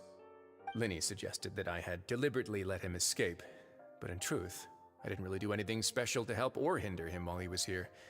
Everything he did, from finding helpers to leaving this place, he did on his own. Of course, it's inevitable that the Knave would make a big deal out of her fellow Harbinger's unexplained disappearance. I'm also quite curious about where that Harbinger went, so I figured I might as well let the Fatui do their own investigative work. All I care about is the answer. So you were hoping Lenny's group would just do your work for you! You make it sound like that's a bad thing. Unfortunately, things didn't go as planned. I assume that Fremenet has told you already, the ratio of primordial seawater around the fortress of Meripede is on the rise. The Forbidden Zone has always been Linny's target, and you got roped into that investigation after running into him. I began to intervene out of concern for your safety, and also to prevent the fortress from becoming entangled in more irksome matters. Are the rumors true? That you're also a former criminal? Now, why would you put it like that? Isn't staying here all day and serving as the manager of the fortress a kind of sentence unto itself? Another form of prison? I just happen to have some support from the rest of the inmates. That's all. Oh, right. Paimon wanted to ask, who invited Cloran down here? He did. Me, of course. I paid her good mora to come down to the fortress for some field work. As a champion duelist, Miss Cloran could be considered to be an independent party. I needed to find an exceptionally capable person to help me get through the impending crisis. And saving Fremine was part of that crisis? You can think of it like that, yes. Credit where credit is due, that boy is quite adept at diving. Had conditions not been as hostile as they were, he probably would have found the missing Harbinger already. So, the Forbidden Zone really exists. What's inside of it? That's not something you should be asking after. Neuvillette only asked you to investigate Child's whereabouts. All I need to prove to you is that the Forbidden Zone had nothing to do with the Harbinger's disappearance. That should be clear now that you've spoken to Fremine. But we've already uncovered that there's something wrong with the infirmary, and we've answered a bunch of questions that you threw at us. Isn't it about time that you answer our last question in return? You make a compelling case. Do you really want to know the answer that badly? Yes. Yeah, Paimon really wants to know. Even if the truth may not be pleasant? Go on. Follow me.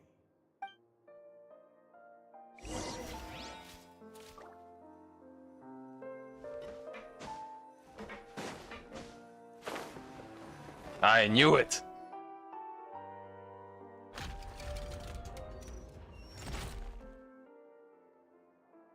There's a hidden door here?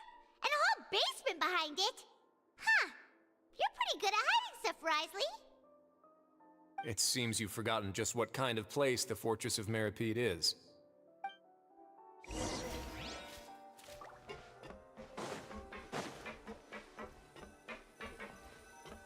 And a lift. Stand on the central plate. Wait, is there a secret mechanism or... Whoa!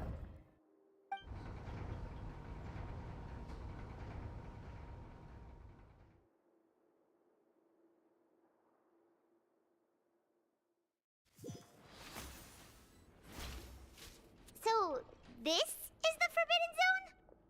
Honestly, for a place so well hidden, Paimon sure doesn't see anything special.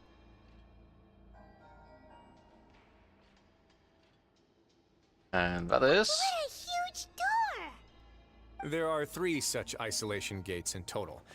Generally speaking, I'm the only one who's allowed to go inside. Hence the name Forbidden Zone.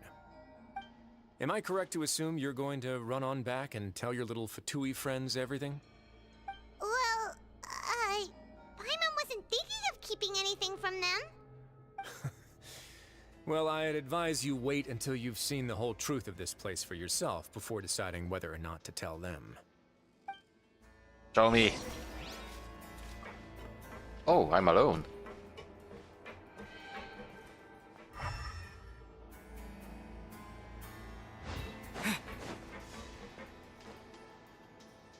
Huh. So there's a switch on the side. Stand back.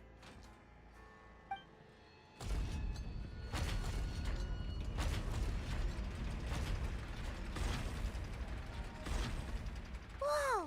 They all just went up one by one. What's that in the middle of the room? Go on, have a look.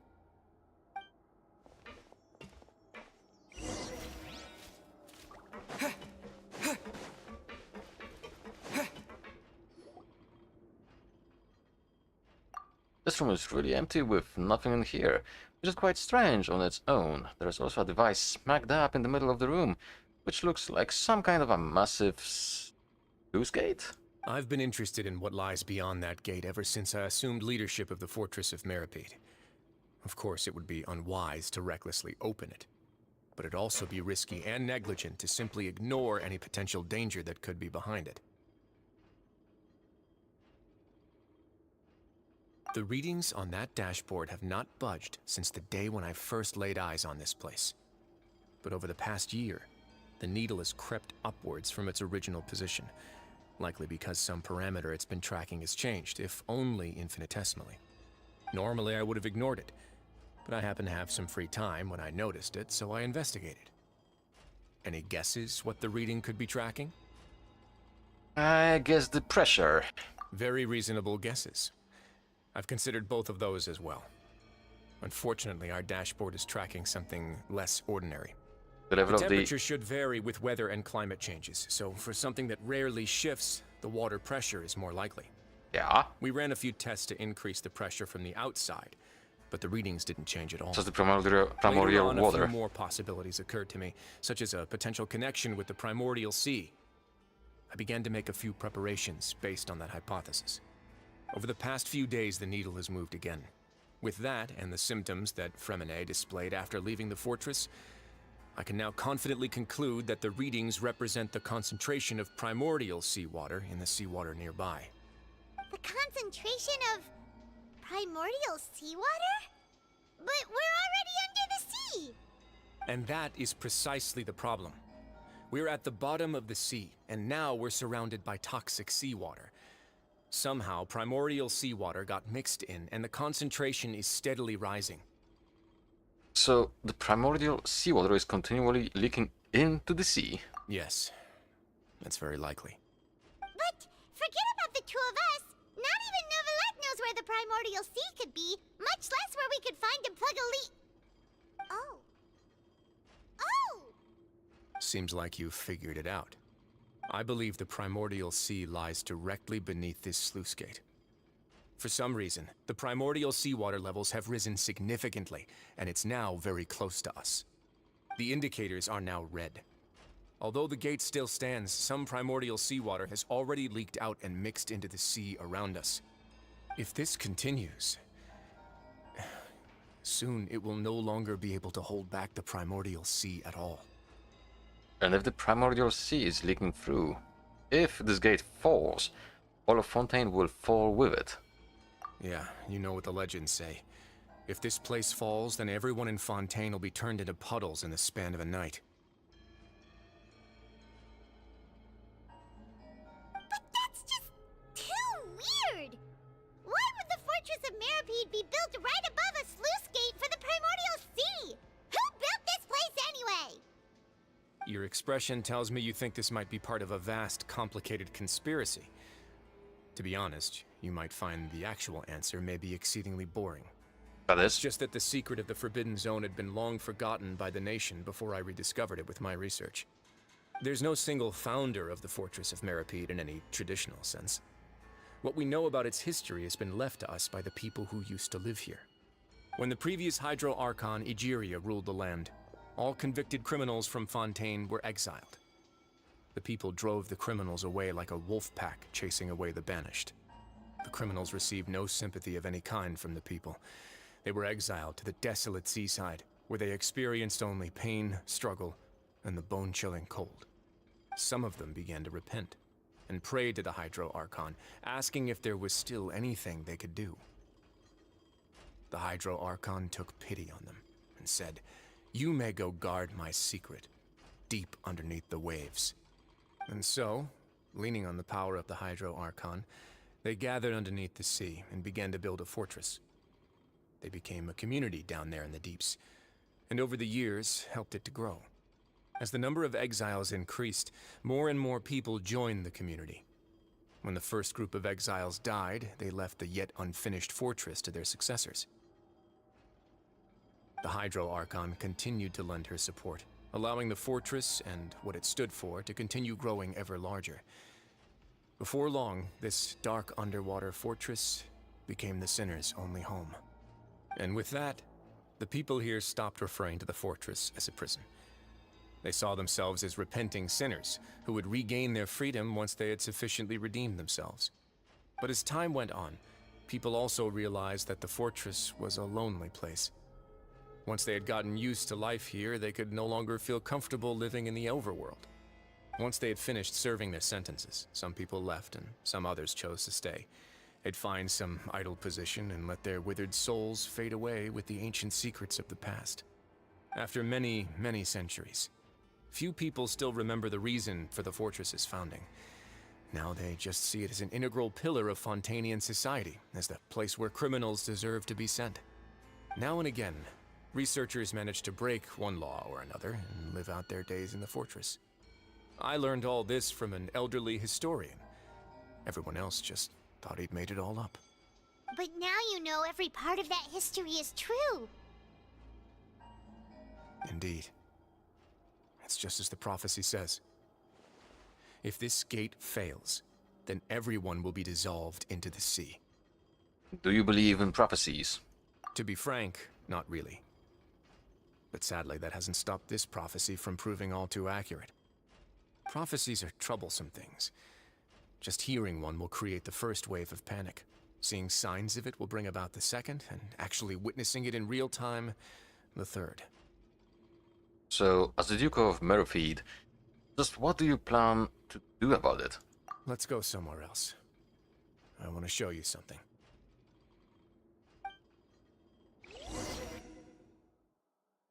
Cinematic? This is it. Your Grace, perfect timing. The results from our last round of experiments have... Wait, Jurier, he's not alone! Duh! Huh? Lorvine and Jurier? No need to panic, you two. I've already told them about our plan. What? After you warned us not to tell a single soul about any of this? I'm skeptical as well. Are you sure they are trustworthy? The results speak for themselves, don't they? These two may already know more than you could ever imagine. All right then, if Your Grace insists. They seem harmless enough, so I'll trust them for now. Well, how about some reintroductions? This is Jurier, one of the highest-ranked researchers from the Fontaine Research Institute. He used to work under Edwin. I trust that you've heard of Edwin? Yeah, I believe we did. Good. Saves me a bit of time explaining. Edwin's main areas of research were archaeum and gravimeters. As his assistant, Jurier is quite familiar with them as well. I hired him to be my technical consultant. You want to blow up the fortress of Meripede? Oh! What a lovely idea. I'm already imagining it in my head. Gotta admit, I'm tempted as well. Ah! Guys, focus! Focus! That taskmaster over there is Miss Lorvine, and is also one of my technical consultants. While Jurier used to be Edwin's assistant, she used to be Jurier's assistant. Ooh, are they together? Was that really necessary? See, everyone keeps asking this question. Are you too sure you're not a couple and just using your work as a convenient cover? Your Grace, I am not in a relationship with this man. Wow! If I dated her, I'd officially be madder than Edwin. Jeez, forget I said anything then. Follow me. Whoa, there's another door that goes right up. Your constant amazement makes it seem like the fortress can do anything. Paimon is easily amazed. Still. But Paimon really thinks everything's super cool. Is this just a normal room? Well, let's spice it up a bit. And here you go. Ooh! I wanna explore! This is... What a huge ship? This is also a production zone that Paimon's never seen before. What's going on? How much do you know about Fontainian history? Not much at all. Well, then maybe you haven't heard the story of ancient Lemuria. To give you a quick rundown, Fontaine used to be ruled by the Lemurian dynasty. According to legend, the Lemurian king Remus came to this land after being inspired by divine revelation and found the seer Sibila, who had taken on the form of a golden bee. Taking the golden bee with him and riding on a huge ship, the Fortuna, he created his nation above the surging waves. He called his nation Lemuria and used the Fortuna to incessantly search for new tribes and islands, calling on them to join his empire. There's a ship in this story too? Where there's water, there'll be ships. People believe that hope can always be found at the end of a voyage. Do you believe that too? To a point, I think. As you've already seen, I have a whole factory's worth of labor, materials, and technology at my disposal. Certainly can't hurt to give it a try. So the moment I began to speculate that the primordial sea might lie underneath the gate, I also began this project. Were you inspired by the legendary Fortuna? Maybe. Fontainians need something to hold on to cope with the impending disaster. This is a plan for the ages. Were the workers to find out the truth behind this ship, riots would destroy the fortress faster than any catastrophe. As the fortress's administrator, I'd never make such a reckless call. Alright, that's enough talking for now. I'll need another 3 cups of tea to soothe my throat. Do you have any other questions? Seems like you're good. Come on, I'll take you back.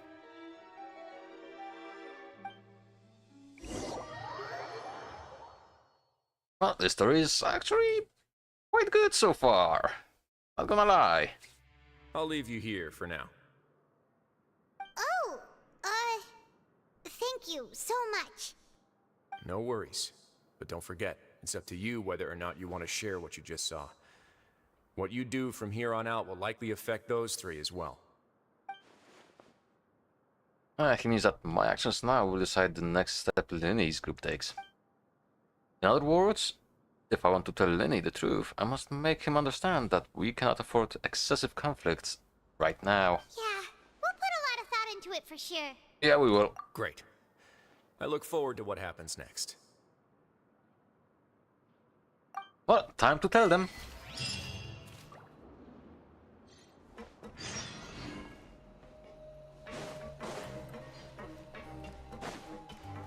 I do wonder if I'll have any kind of a choice. To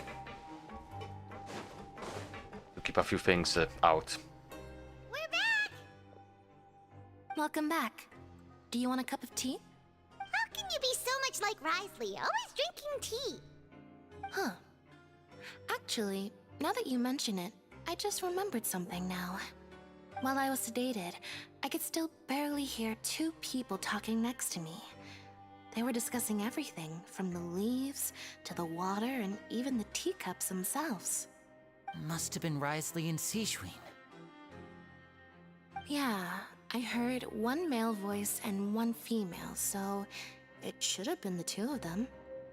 They really were just talking about brewing tea. I really can't make sense of this place. So, Traveler, Paimon, were you able to learn anything from Risley?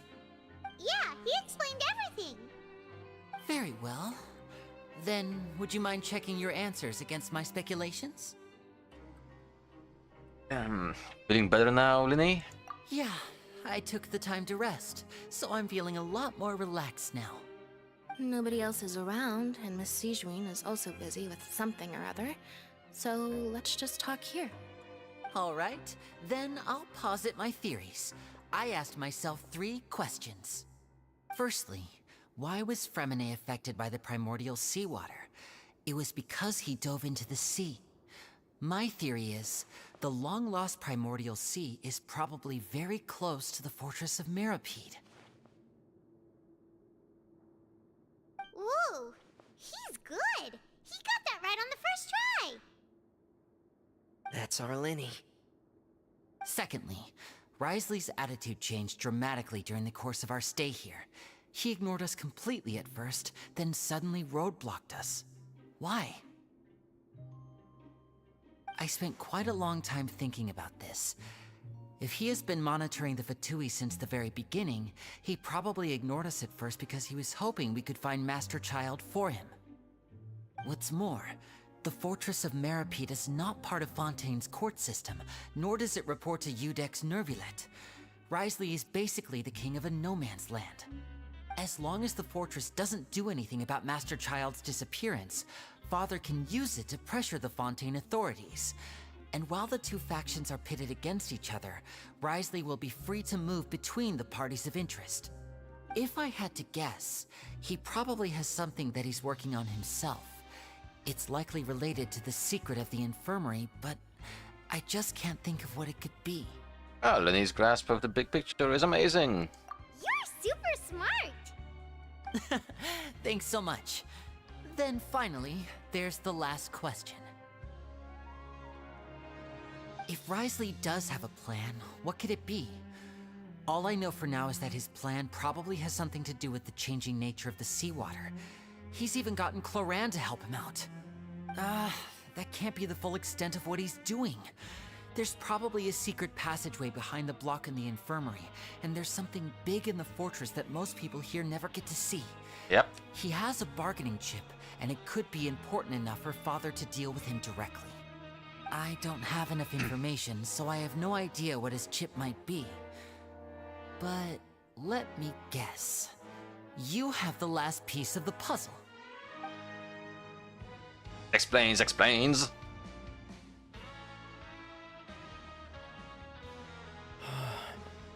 I can't believe it. The sea will engulf everyone. Just like the prophecy said. Could Risley have wanted to meet Father to figure out a way to deal with this crisis? If you remember, I once mentioned that Father sees the House of the Hearth as her base of operations, and she truly wants to resolve the crisis. But how could Risley have known that? Or perhaps he didn't know, and just wanted to bring Father over to his side? Which could be why he said he just wanted to negotiate. Yeah, that makes sense to me. I understand your concerns as well, Traveler. I'll figure out a way to pass this on to our father. No matter what, we're on your side. The two of you have already aided us far too much. We probably wouldn't be standing here right now if not for you. If you ever need anything else going forward, please come to the House of the Hearth at any time. Though you may not share the sentiment, after all that we've gone through together, the three of us basically see you as family now. You have my gratitude. Thank you for protecting Linny when it really mattered. And thank you for sharing the secrets of the fortress with us. We didn't think you were going to do it. Why are you being so formal all of a sudden? Don't mention it. Oh. And that was Paimon. Paimon's hungry. That look on his face. You've done so much already. Go get some food. Alright, then we'll catch you guys another time.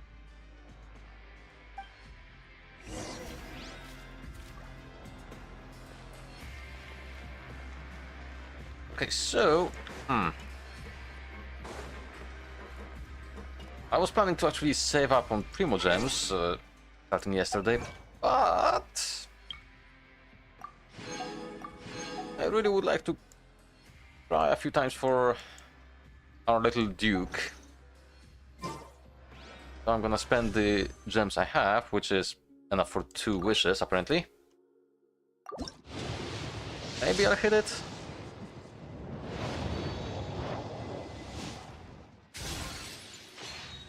Of course, that's not it. And maybe? No. Well, I'm still gonna be getting some Primo Gems here and there, so maybe I'll have another wish today. Down? Down.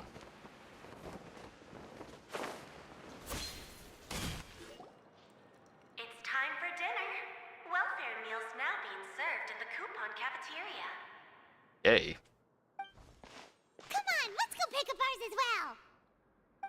Traveler and Paimon! Over here! Are you here for dinner too, Miss Sijween? And I'm taking the opportunity to prepare Miss Cloran's dinner as well. Huh. You're right. She's actually sitting in the fortress cafeteria. What would you like to eat? There's a choice? Yep, you can. I've already talked to our chef, Mr. Wolsey. It's all on me today, so you can get whatever you'd like.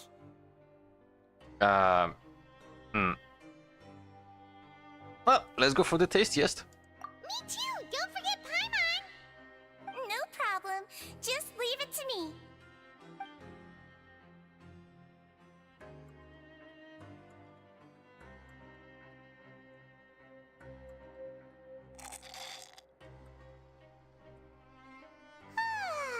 So delicious.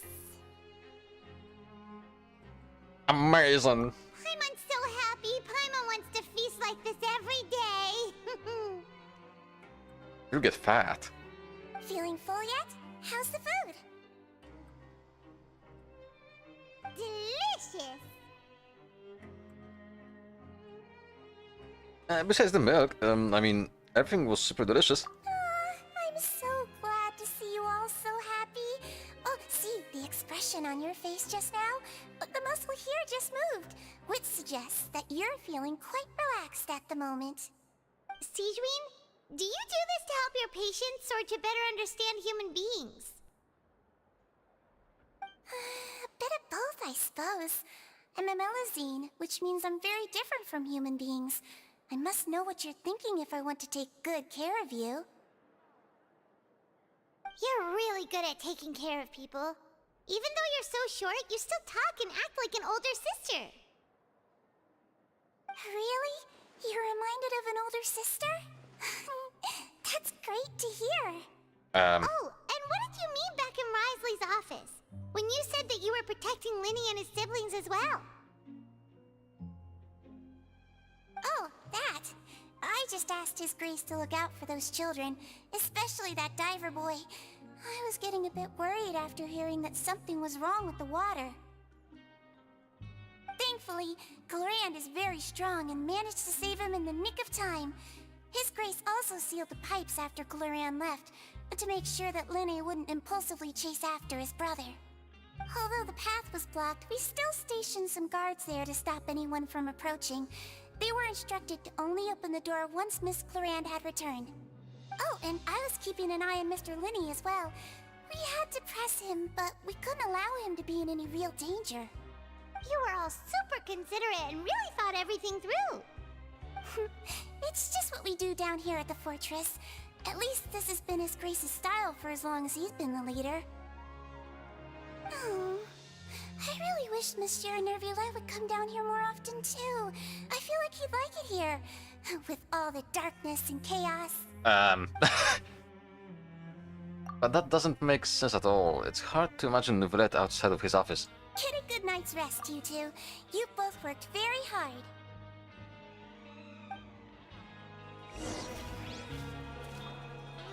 Okay.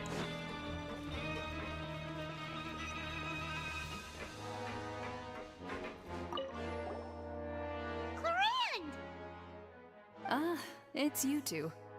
How's dinner? It's all right. Miss Sijuin really put in a lot of effort. So we heard that Risley invited you to come down to help, and you saved Fremine too! You sure work super fast! Oh, it was child's play. Still, Paimon didn't know even champion duelists could take on side jobs. Oh, and why aren't you eating with Sijuin and the Duke? Won't you get bored eating by yourself? Miss Sijuin was with you, and the Duke has business of his own.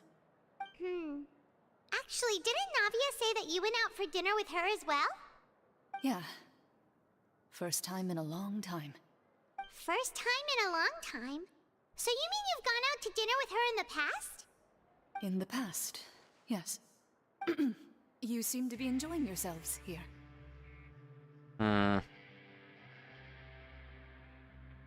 This is technically a work trip for us too. Things will be getting messy at the fortress soon. Don't run around unnecessarily. Foreshadowing!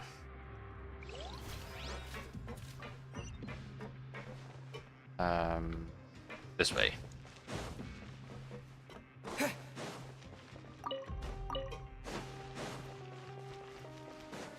I would really like to actually finish off this chapter.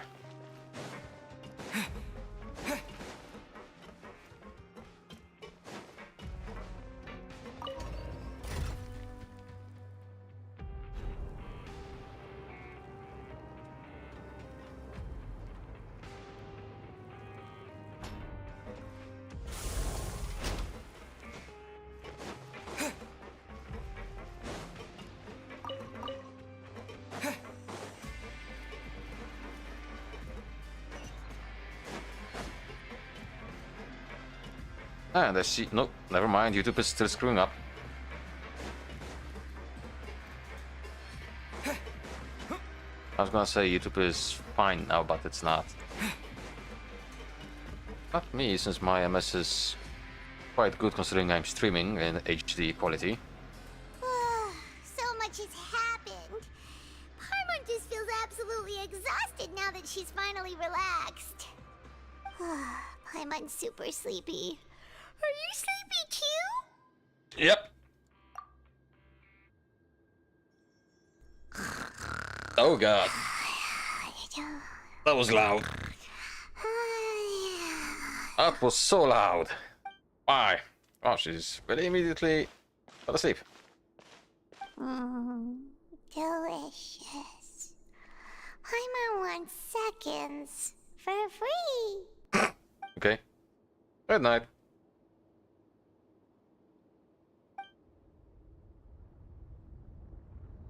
Out of my way! Get out of my way! Oh? What happened? Why is everyone running? No idea, but something must have happened. Stop asking! That does not sound good. Who's yelling? Paimon still wants to sleep.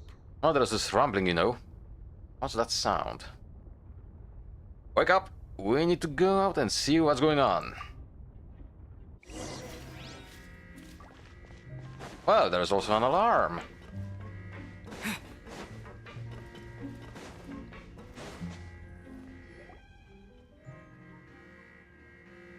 What happened? Why is everyone running around? Hey, what are you doing? Nope. Ignore it. No time to explain, mate. Goodbye. Wow. Hey, wait! What's wrong with these people? They won't even talk to us. They're scared, which is kinda obvious in this They're case. here! Yeah, there you are! Oh, thank goodness! Quisto and Lavaroon, do you know what happened here? We came here especially to inform you. Something seems to have gone terribly wrong just now. His Grace is telling everyone to evacuate and get out of here. Lavaroon damn. was saying you two are new here and you don't have many friends, so you might slip through the cracks. Haven't you heard all the stories like that? An evacuation is successfully completed, yet you only find out once you do a head count that 1 or 2 people are missing. Wait, weren't you the one who brought that up? Why is it suddenly my idea? Hey, shut up! Okay, whatever. The point is, you should come with us. You said His Grace said to evacuate outwards? Yeah, he said to get as far away as possible, upwards and outwards. I like the music. Then that means whatever happened must have happened down below.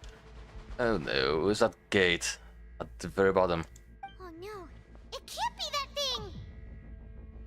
Whoa, wait, what? What? Hey, where are you going? Adventure! Go find the Duke! You two just go and get out! Go on without us! Hey, hey! Be careful! I'm digging this music. Attention! Please evacuate upwards and outwards, upwards and outwards. If you're already at the topmost layer, then try to move as far outwards as possible. Now, why did you stop the music? I was enjoying it actually. Damn it! Okay, it's back.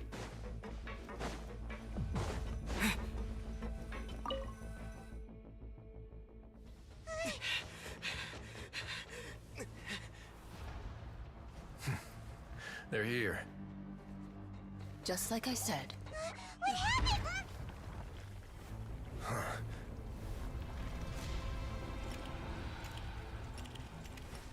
You're just in time. But be ready to run.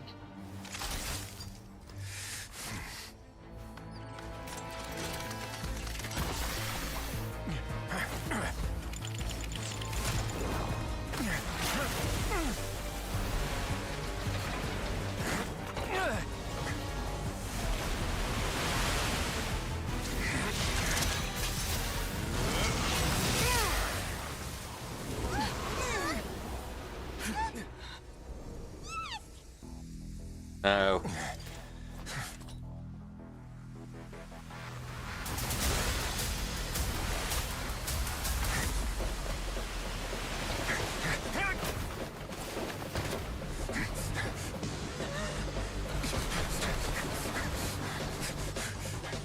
3, 2, 1.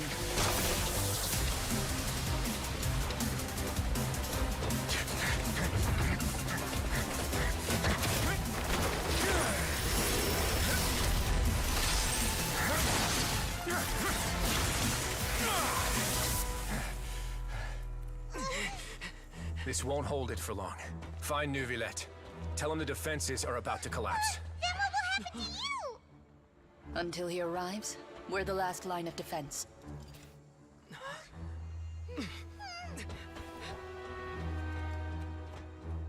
The gate. How long do you think it'll hold? That depends on us. Oh, she's Electro. How would she help?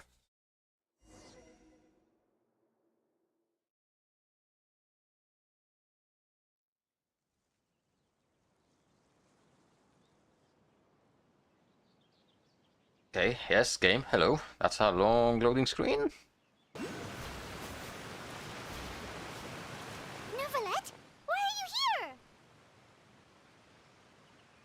Traveler, I need you to head to the Opera House immediately. Farina will soon be meeting with the knave there. You must protect Farina, and make sure she doesn't spend too much time alone with her. Okay, you can explain everything else to me later. Will do. You have my sincerest gratitude.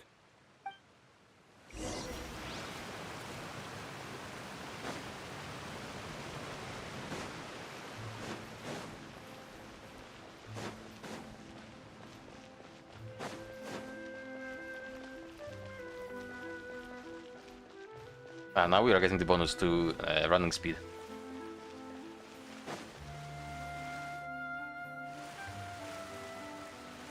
Look, there are a ton of Fatui and Palais Mermonia people over there.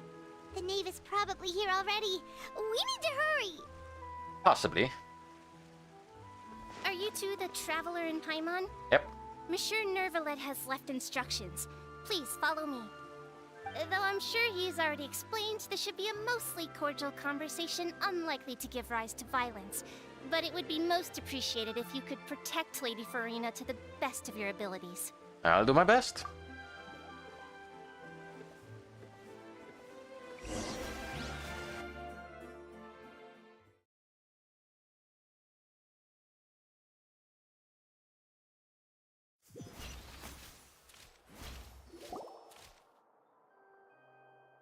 We're going right into it. Good.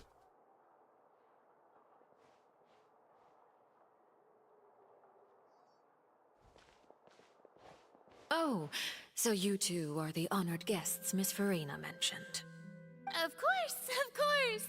How could they not attend a meeting such as this? I must always have 2 or more guests at my dessert table. Otherwise, the occasion would be too lonely and unbecoming of my station. Wow. It is my pleasure to make your acquaintance, traveler. I have heard much of your accomplishments. I am the Knave, one of the 11 Fatui Harbingers. And you look good. This is the Knave, the head of the House of the Hearth, and the Linny siblings' father. She certainly does not seem easy to deal with. It's a pleasure to meet you too. I've already prepared seats for you. Come, sit beside me. Perhaps you two are unaware of how Miss Farina and I do things. You see, we actually recently agreed to get together for tea when we had the time. See this? This is a limited type of confectionery that Miss Farina simply adores. There are only 16 slices sold every day. Here, why don't you and Paimon have a taste? She seems friendly enough, but that can be all there is to her. The Knave is a force to be reckoned with. I should be very cautious around her. Traveler, what do you think of this cake? It's quite tasty, and I think Paimon agrees too, considering she ate it already. That's good to hear. So what Child said was on the mark after all. You do share a taste in desserts with Farina and I. Wait, Child should have no reason to have said something like that. I wonder how he's doing nowadays. You must have heard, right? He's suddenly gone missing. I'm really worried about his safety, you know. Here's to hoping that he's an excellent swimmer. Well, I have faith in his abilities. Since we're talking about him, I feel like I should add something. His martial prowess really looked certainly pretty impressive, yeah.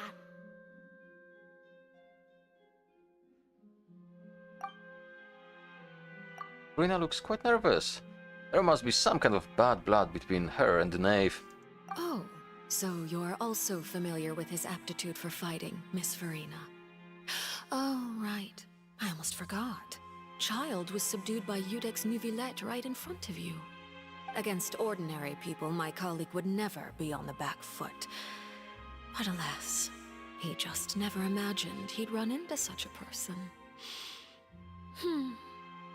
I must express my admiration for Monsieur Nuvillette. I managed to find a few leads on his whereabouts.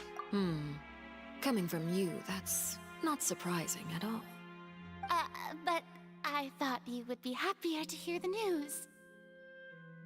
Of course, but it's still a bit of a shame. You see, I would have been far happier had I received this news somewhat earlier. As you well know, a long time has passed since Child disappeared. Yeah, she has a point. She has a point. Well, in any case, there's no need to worry. We know for sure that Child is still alive.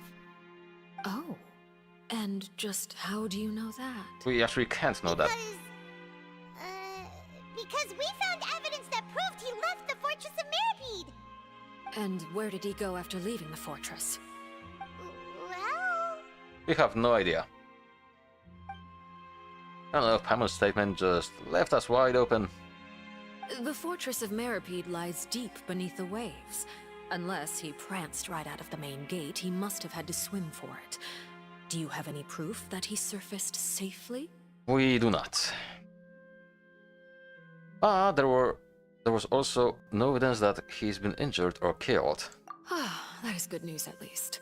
His sister Tonya sent a letter to Fontaine not too long ago. Since he was unfortunately unavailable, I picked it up on his behalf. Do you have any idea how he usually writes back to his family? Dear Tonya, your letter made me feel like we were still enjoying our time in Snezhnaya together. I'm currently admiring the scenery on the streets in front of the opera house. Is it something like that? Not sure.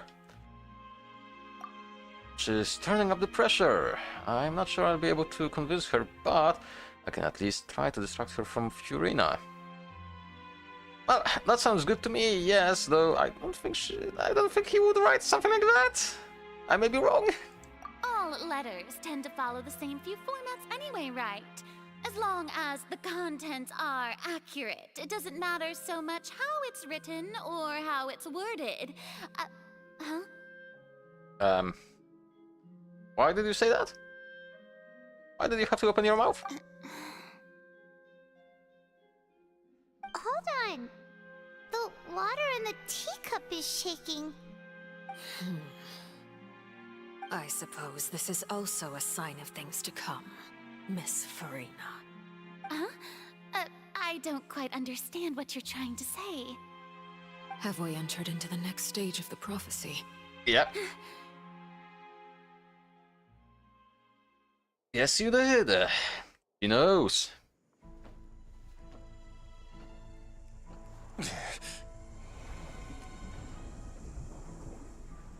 My thanks to you both. I will take it from here.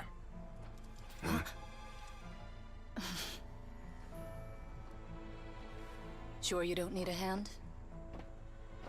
Quite sure. Wow. So, what's your secret, huh? Let me guess. Nah, who knows? Maybe it's just your sense of responsibility. Sounds about right. Again, good music. I can dig it.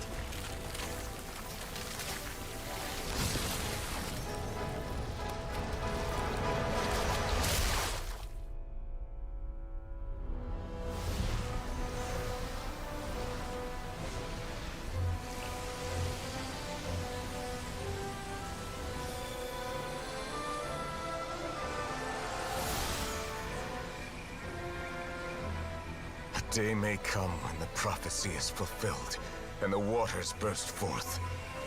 But it is not this day. This ancient power could easily obliterate an entire race. A tsunami of fury would unleash endless catastrophe.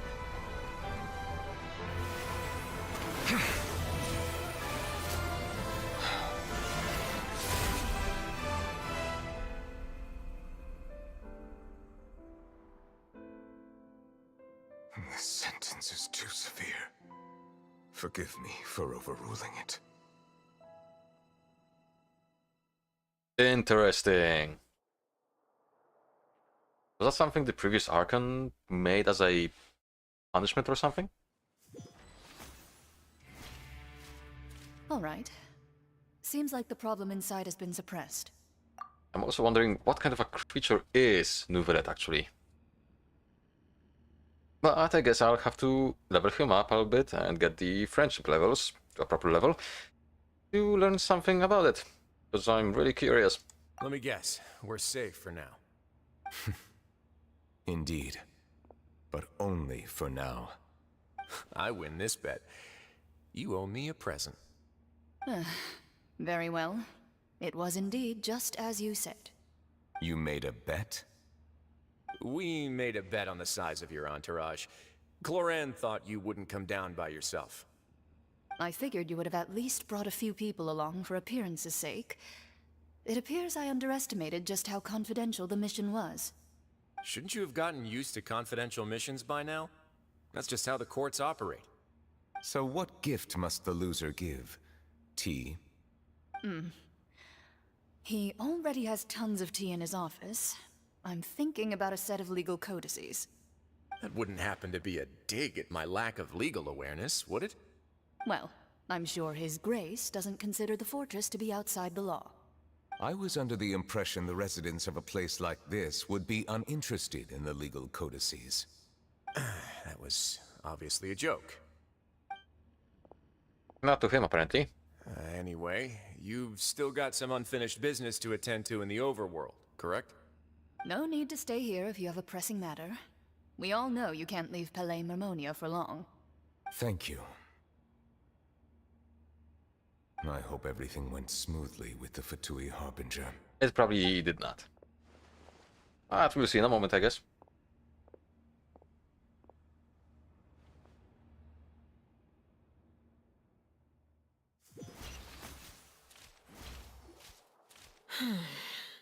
I must say, we've spent long enough playing house.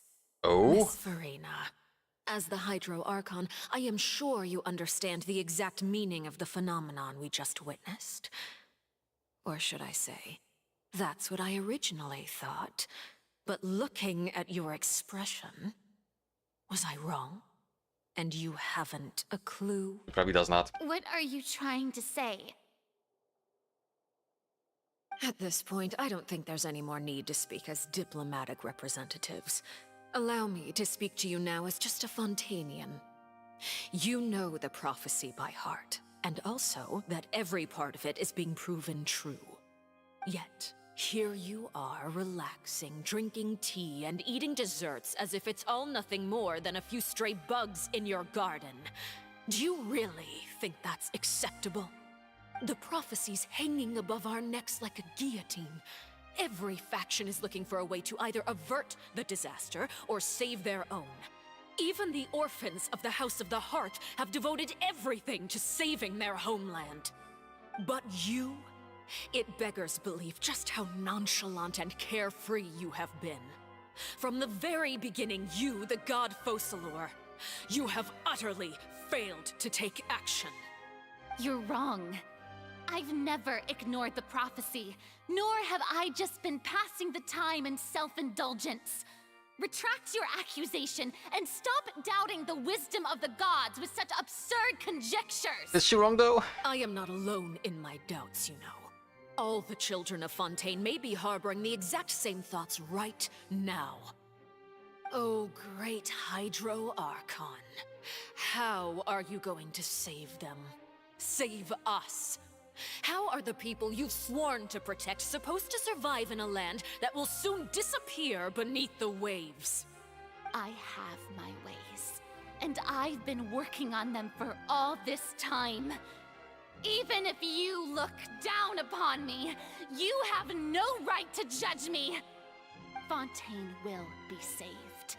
Even if I still cannot see the true future right now, as long as I continue on as I am, I will be able to hold my head up high! Oh, Farina is not acting like her usual self. She's actually seriously refuting the knave's accusation. She means what she says, not putting on a front. Then I ask you, Miss Farina, just what have you been working on? Where can we see it, and what is it doing to help? You have nothing, do you? So, was that all a lie? Or can she really not tell us? You're so full of conviction and confidence just now, but now she's deflated like a popped balloon. My machinations are just like the prophecy itself. They will only reveal themselves at the fated time. Yeah. It is just that beings like yourselves are unable to perceive them as of yet. Bad move. Bad I move. see. As a god, the proof of your labor always lies beyond prying mortal eyes. Allow me to be so bold as to ask another way. Would it be possible for you to tell us the parts of your plan that are not confidential? Such as your emergency response plan for the impending disaster? An emergency response plan? Oh, that look in your eyes. Have you not even prepared one of those? The emergency response plan is also strictly confidential. Then allow me to jog your memory. Miss Farina, what is the purpose of your Oratrice Mécanique d'Analyse Cardinal? And what do you plan to do with the massive amounts of indemnitium that has accumulated over the years? Good question. The Oratrice? It's just like it appears to be. So you also have no idea. If I'm not mistaken, someone's using it to prepare for something. But unfortunately, it would seem that someone is not you, Miss Farina. I first caught wind of this when Linny tried to investigate the Oratrice in the Opera House. You see, even just getting close to the core contaminated him with an extremely large amount of indemnitium.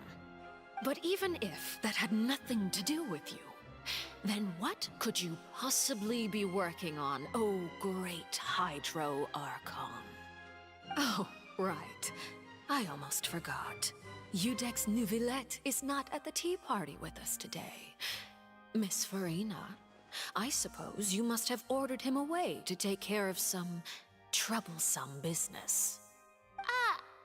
Yes, that's exactly right. Please keep it a secret for me. Of course I will.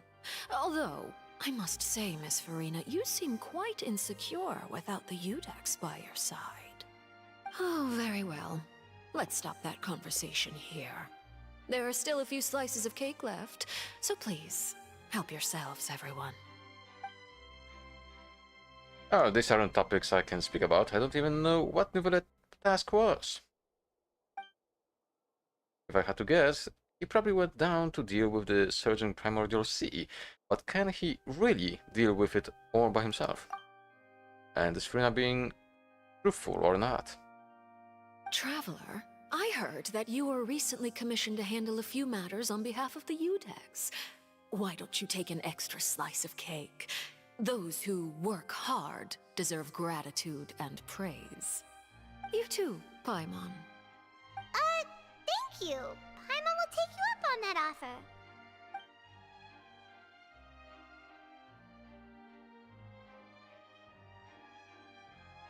Oh, Paimon's super full. That cake was great.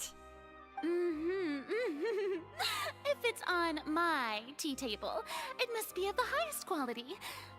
Yes, and we must thank the knave for bringing these over as well. You're welcome. I'm sure the cake also felt greatly honored to be featured at Miss Farina's table. And I was merely catering to Miss Farina's tastes, seeking a chance to chat over tea. It is getting late. Why don't we call it a day? There are still a few matters that I need to take care of, so I must take my leave now. Very well. We'll end it here. Mind seeing me off, traveler? We could use the opportunity to discuss Child before I must be on my way. Of course. Paimon's coming too!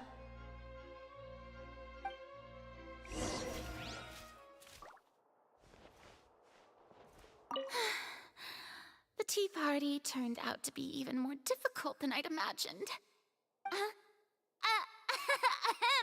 Why are you looking at me like that? Is something the matter? If there's nothing urgent, then I shall be retiring for now.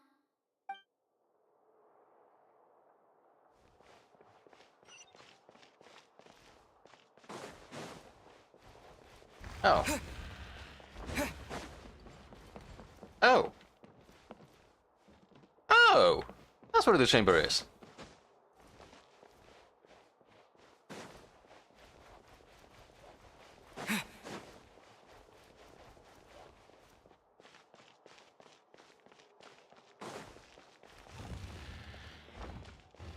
I just noticed there's no music right now.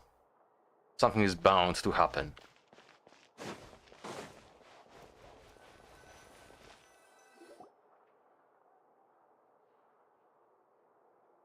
I'm glad that you were willing to come with me. Of course, Child was just an excuse. I have no interest in your dealings with him. Yeah, I figured. Paimon thought. What do you want to say? You lent your aid to the children of the House of the Hearth. As their father, I would like to express my gratitude. There is no need. Was there nothing else you wanted to say? That was all. Formal topics should be discussed in formal settings, and informal topics in informal settings. That's fair. I love her design. I know you just returned from the fortress of Meripede. Relax. I have no intention of trying to get anything out of you. Linny, Lynette, and Fremine are still there, and I trust their judgment and abilities. They've all been working very hard and have always done all they can to fight back against anyone who tried to stop them, especially Linny. You mean Ridesley. He's a tricky one to deal with. It's unfortunate that Linny's so eager to prove himself that he can't learn to rely on others, including me. By the way, and you can just consider this a bit of idle gossip, but what's your impression of Farina? Official 2.0. You are outside of our disputes, and the freest person in all of Fontaine, able to move around most easily. Allow me to share my perspective with you. Go on. And that's everything that happened during the trial. Master Child was declared guilty and immediately transported to the Fortress of Meripede. Didn't he say he was coming here on vacation? Does he not feel an ounce of shame for all the trouble he has caused?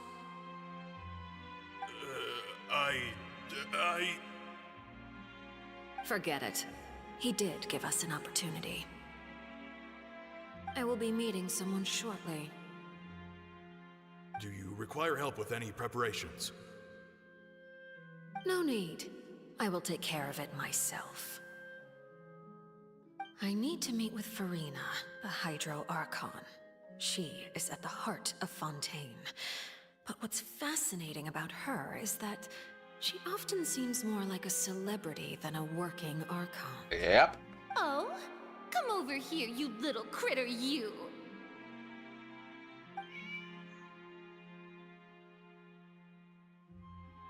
You dare to run from me? Stop right this instant!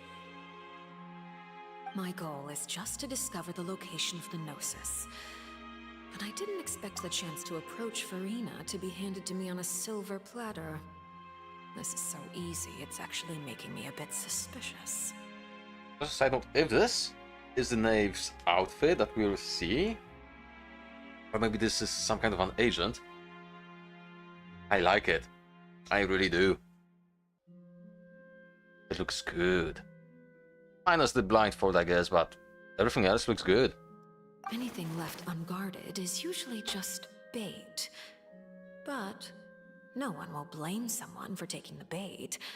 After all, from the moment it was attached to the hook, the bait is meant to be sacrificed. That's fair. It's just as I guessed in the second before I struck. The Hydronosis is not currently held by the Archon.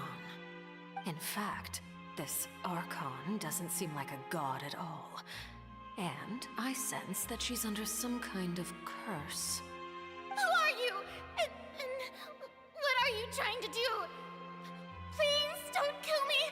I'm begging you, please. The fear in her pupils is genuine, so perhaps she's not bait after all. Either way, targeting her has lost all meaning. I left the scene with ease. Nobody came looking for me, and nobody could serve as a witness to my near assassination of Focalor. I suspect even Farina dares not mention this incident to anyone. Not long after, my informants confirmed what I had guessed. After returning to her quarters, Farina quietly cried alone. She was so scared that she could not sleep that night, nor could she even bring herself to eat her cake. There's no doubt that there's something wrong with her. I began to entertain the possibility that she is not the true Hydro Archon. Perhaps Eudex Neuvillette is actually the genuine article. I have to find the Gnosis. If the Neuvillette hypothesis is correct, he is probably in possession of it. Alternatively, it might have been hidden in a place that's hard for ordinary people to access.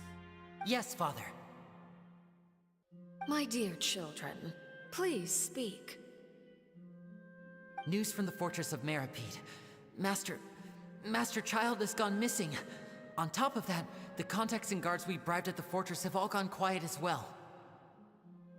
Probably the handiwork of that Wriothesley. I'm afraid so. This is a good opportunity. The value of a Harbinger is much higher than most would imagine.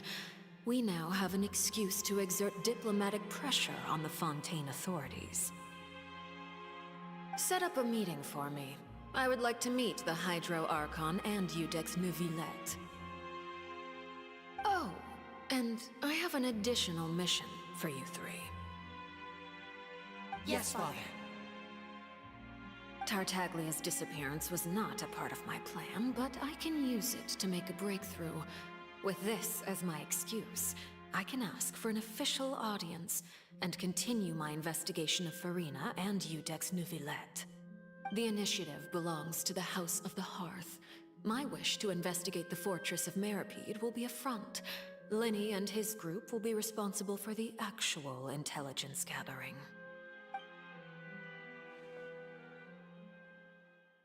Oh, that was quite a nice story dump. I approve. You should know the rest. Linny's group is quite close to you, so they wouldn't have hidden anything from you. You attacked the Hydro Archon? It wouldn't mean anything, even if you shouted it from the rooftops. After all, even Farina herself is still pretending that nothing of that sort ever happened. Alright then. I've now had 2 chances to enjoy tea with Farina. I have to say, the leadership of Fontaine is even more inscrutable than I had imagined. I once surmised that Eudex Neuvillette must be the Hydro Archon, but now, that doesn't seem right to me either. Oh? How did you come to that conclusion? I am a servant of Her Majesty the Tsaritsa. Over my years of service, I've learned how a real Archon conducts and carries themselves. Whether Eudex Neuvillette or Farina, neither fits the bill. It's hard to imagine either of them as the Archon. Of course, that is all just how I feel. Gut feelings often do not require justification. True.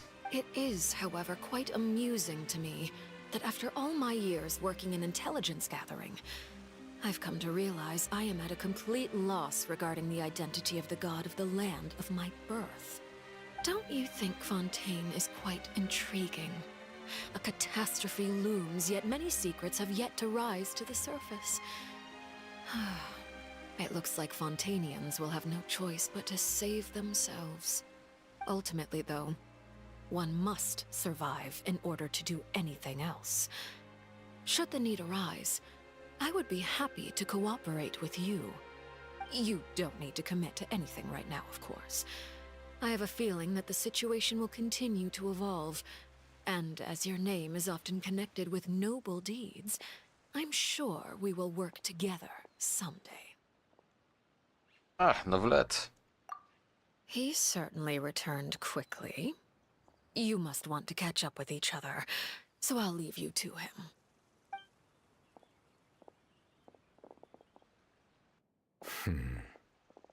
Novelette, is it over? For now, yes. But this issue will prove quite thorny in the long term. I'm concerned that sooner or later the prophesized events will occur. Thank you for protecting Farina. May we ask what happened down there? To put it simply, I used my power to force back the Primordial Sea and reseal the sluice gate. As for what happened on our side... Explains.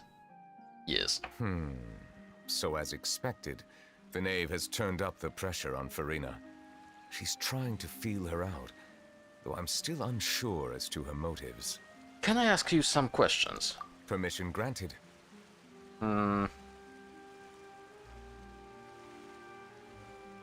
Does this mean you have some deeper connection with the Hydro Archon?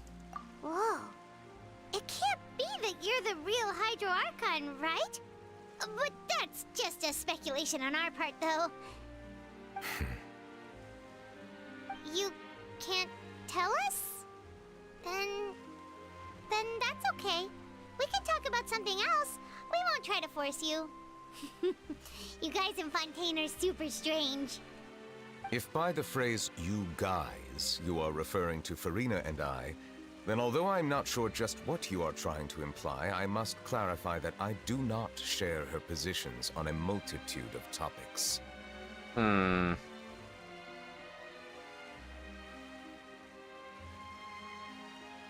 What did you sense in the fortress of Meropide? I believe so. The fortress has a long and complex history. It has seen much grief and suffering. And now, another catastrophe will soon be upon us. I mourn this turn of events. Huh? Why is it raining all of a sudden? The clear sky suddenly filled with dark clouds. The rain became heavier. Light rain soon growing to a downpour. Just a moment before, Novelette has just mentioned his sense of grief. Oh. Thinking back to that legend and why Freminet said, it's said that dragons of water once resided in Fontaine. Every time it weeps, the skies will cloud up and pour out rain. So he's a dragon? I can dig it. Wait, Novelette, you can't be... You may be closer to the truth than you think. Oh? And what are you thinking? He's the dragon sovereign of water. The dragon of... what? Huh? Please do not be so surprised. Farina? Novelette, are you listening? My apologies. We were just guessing randomly. We didn't guess right, did we? You're not actually the dragon sovereign of water, right? Probably is. Well, if you don't want to confirm or deny... You guessed correctly. Nice. I sincerely hope you'll be able to keep this a secret for me. I promise nothing. Right, of course. We'll definitely help you keep it a secret. There's still something Paimon wants to ask you, though.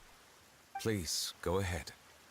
Well, if you are the dragon sovereign of water, and you were able to force back the primordial sea from the fortress, Then since Fontaine's prophecy is all about seawater, couldn't you just use your power to solve the crisis? Probably not. None of the currently living dragon sovereigns in the world, myself included, possess our full dragonhood. They say that when the first usurper arrived on Tivat, they seized a part of the dragon's power. Today, that stolen power is the basis of the Archon's authorities. There are 7 elemental archons and 7 matching dragon sovereigns. The dragon sovereign of water who lived through that era perished a long time ago. As their successor, I know far less of that part of our ancient history. In any case, I believe I will not be able to do much unless the Archon disappears and returns their elemental authority to me. Given the status quo, however, I would recommend finding another way to deal with the prophecy. Oh, so even you can't solve it. I still have some urgent matters to attend to at my office. If you have any more questions regarding ancient history, you are welcome to discuss them with me at a later time. Please go right ahead. There's a place that Paimon wants to go too. Traveler, why don't we pay another visit to the Fortress of Meropide? Paimon is a little worried. Alright, see you later, Novelet. We'll see you another time. Take care. Okay. Jesus.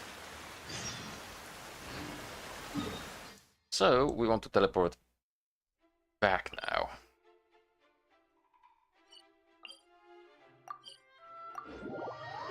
Ooh, this is a long story. I was not expecting it to be this long, considering that I did deal with quite a bit of it last time I streamed. Oh, these two.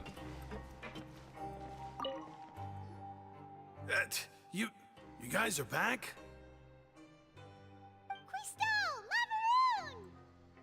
You guys didn't get caught and thrown back down here, right? Nope. Huh? No, not at all. And here I thought you'd managed to escape from jail during all the commotion. I'd held you up as legendary jailbreakers, but now you're telling me you just never left? We're sorry, but we just had some business to take care of. All right. There's no need to get caught up in the details. We're just relieved to see you. He was super worried about you, you know. Hey, it wasn't just me. Weren't you super worried as well? Something like that, yeah. I was also transferred to work in the kitchen a few days ago. I can still hear Quisto mumbling to the carrots. Are those two all right? Do you think they made it out alive? Yeah. Whenever he'd say that, I'd tell him I'm sure they're fine. Wherever they are, they're kicking back with drinks in hand, enjoying the lovely scenery. Hey, there's nothing wrong with worrying about your prison pals. Is there? I mean, considering how they always love listening to all my gossip. These two. They sure are a lot warmer and friendlier than when Paimon first met them. I'm sure the welfare meals must have just skyrocketed in quality recently. Oh, well, if you say so. I'll be watching you to make sure you finish every last bite. Okay, that's one group.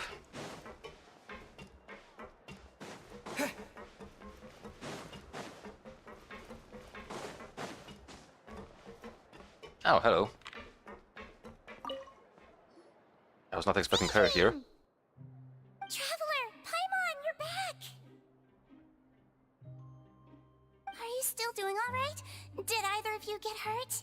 Don't worry, we're both doing we're both doing great. We're fine, but what about you guys? It was such a huge mess. How bad was it? A few people sustained superficial injuries, but that's about the extent of the damage. Monsieur Nervulet paid us a visit. It was all thanks to him that we managed to suppress the crisis for the time being. Of course, we must also thank you for the help you provided. How did Nervulet know that he was needed here? Well, Monsieur Nervulet has strong resonance with the hydro element. When the water level rises, he can feel the waves produced. I ran into the bombshell bros while bandaging the injuries of the wounded. They were mumbling the whole time about how you just ran down without a word. I'm so relieved to see that you're both all right. If you're too pressed for time, please stay with us a few more days. Just let me know if you get a craving for any particular dish, so I can have Mr. Walsey get your meals prepared. Oh, and please feel free to visit the infirmary for a break at any time. I'd like to take the opportunity to spend some more time observing your facial muscles as well. Your happy smiles are quite contagious, you know. They're so memorable, and I've missed them immensely while you were gone. I was gone for like what? An hour, maybe 2 of game time? In game time, I mean. Lift up. Nope.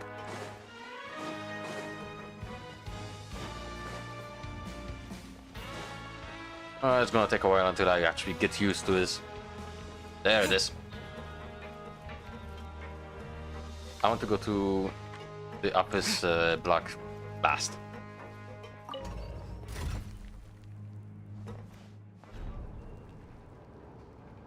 So, Nouvellette instantly became more interesting to me.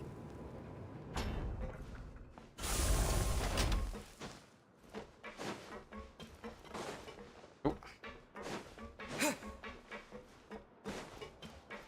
Okay, so I guess we're going there. Although I have no idea why.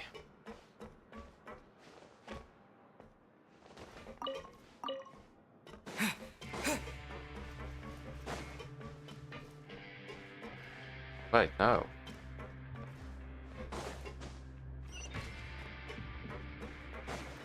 Here.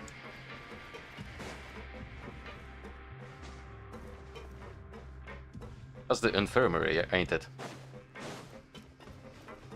Yeah, it is. Ah!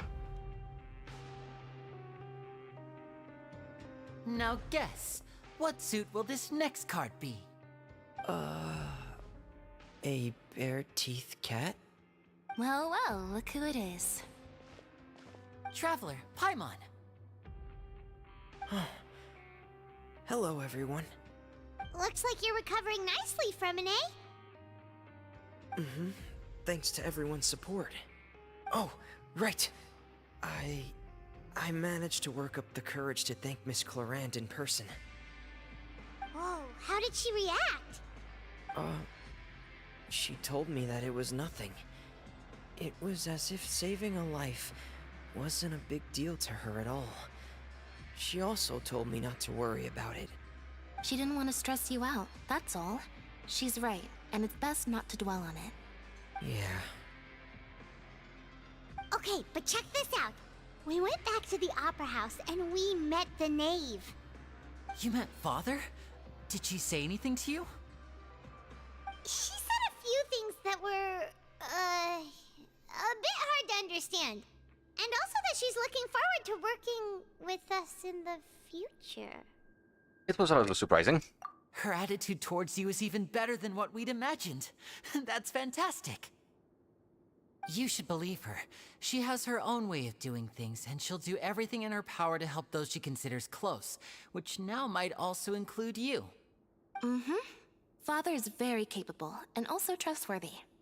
Oh, Paimon just remembered that she thought Linny was a bit too proud as well. She said that you should learn how to rely on others sometimes. Got it. That does sound like something that Father would say. Hey! Ah! Are you going to stay here for the next few days? I mean, I may. Looks like it, yeah. Excellent. I will host a tea party. Neat. For real? Then Paimon wants another serving of cake. Another implies that you were already served some delicious cake while you were up there. It was. How lovely. Well, next time, you're going to have tea and snacks with us. Sounds like a plan. Right. Let's go and have a chat with the Duke.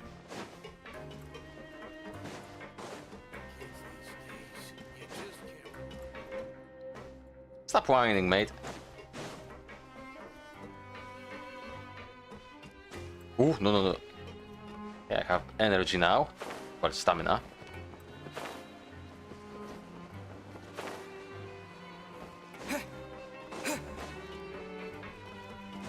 have a strange suspicion that the area underneath the office will be like a bus arena or something. Of course, I may be wrong. Wait, before we go down, we'll go up.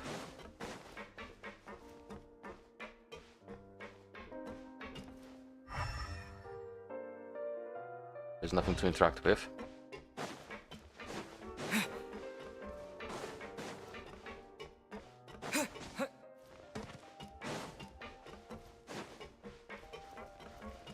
Hello. Jurier, Miss Sijween told me you still haven't eaten. Yeah, I was working on something, so I forgot. That's no I can excuse relate. for- I can relate to that. What's you two? Junior, Lurvine, we're back! Hello there. It's been quite the mess here recently. How have you been? We're fine, thanks. And you? Are you still taking the secret passageway from the infirmary to work on the ship? Yep. That is still top secret, though. So don't say a word to anyone.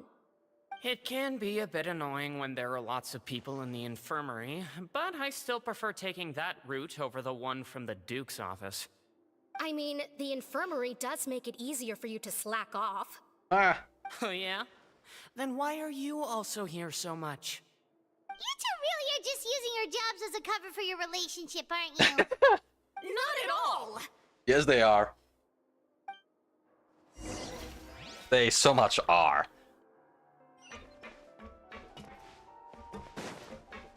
Oh.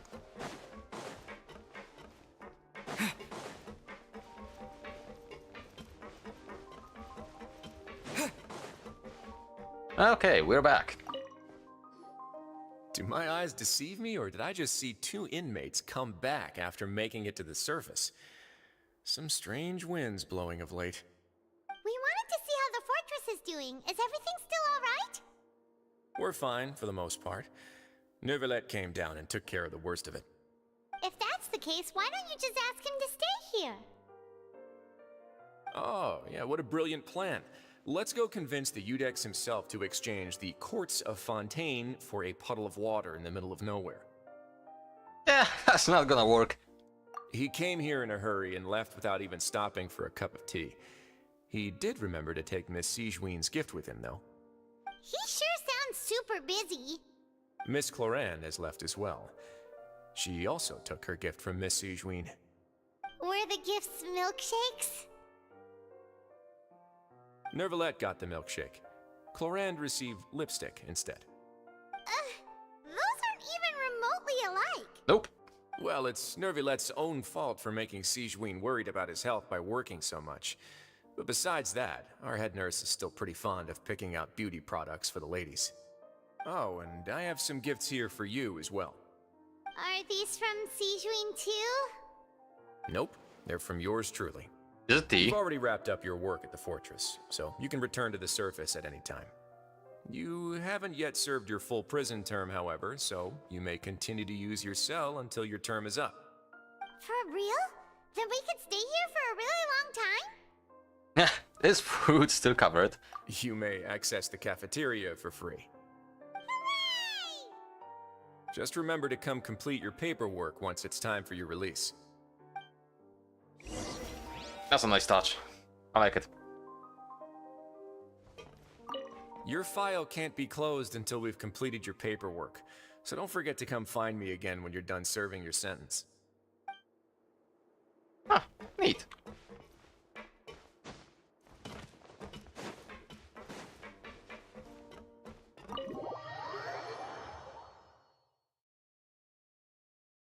Yeah, this is one of the few games that actually keeps me quite interested in the story. I mean, yeah, there are other games, but honestly, as cheesy as the story sometimes is, Genshin is a good story.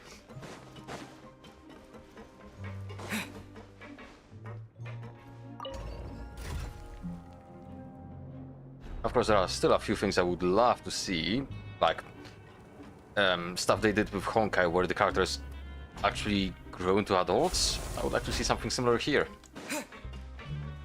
Even if it would be just a skin, and, well, you know, if it would be used in cinematics.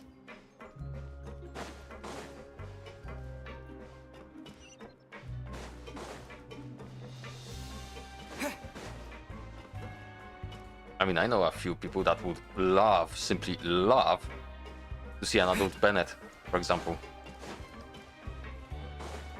Me, on the other hand, I just want to see adult Amber. That's it. We're back in our cell again. And this We're no traveler. longer prisoners, though, so it really doesn't feel the same. It feels like a huge weight is off our shoulders. Sure feels that way. But the truth is, we never did anything bad to begin with, so I'm not sure why we put so much pressure on ourselves. We kinda did. Paimon, is there something you'd like to say?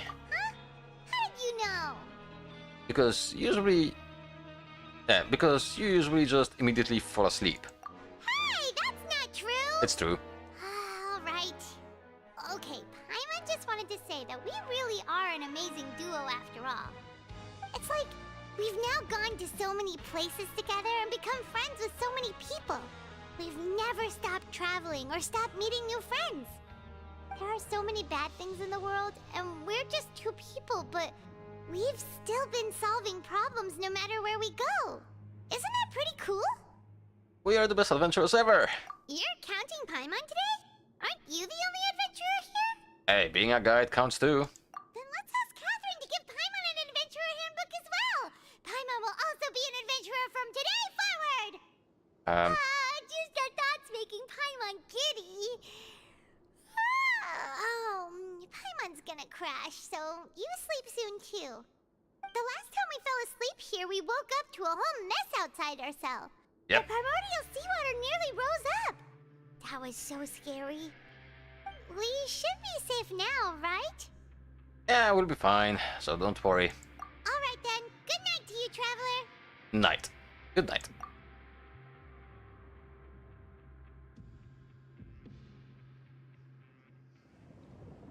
Oh?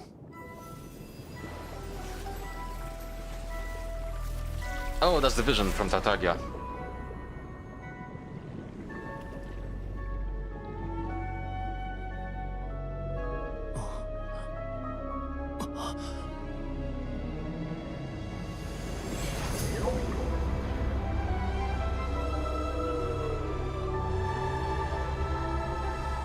Okay.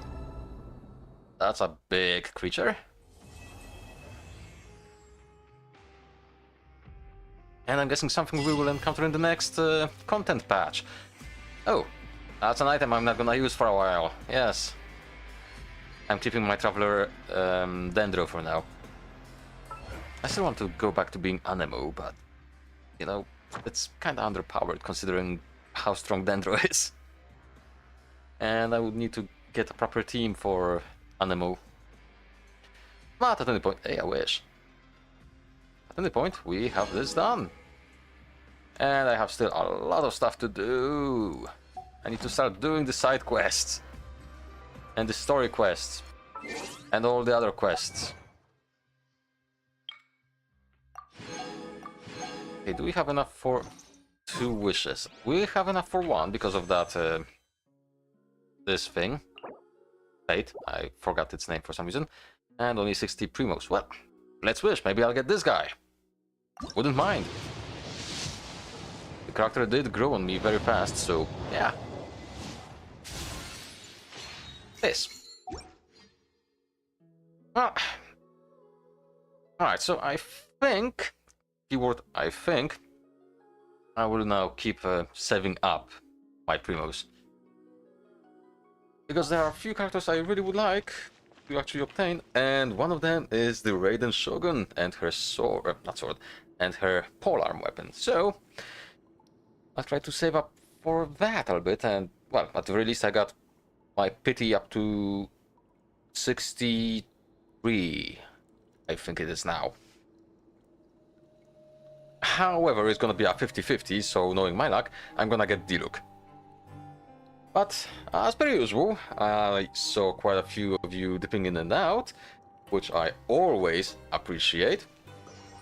And yeah, I hope to see you in the next stream, which will happen, hang on. I think I can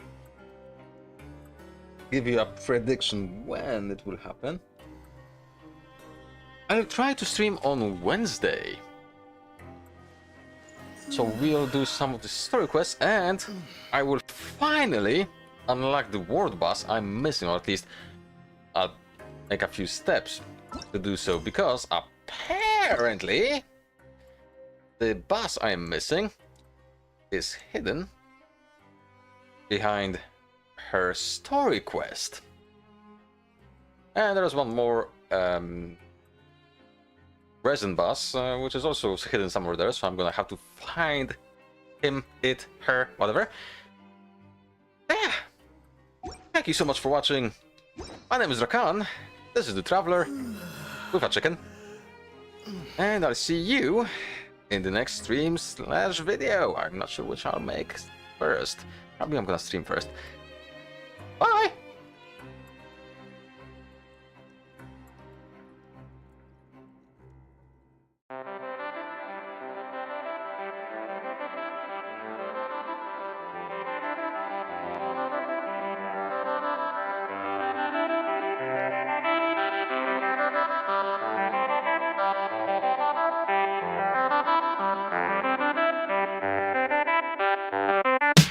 Bye.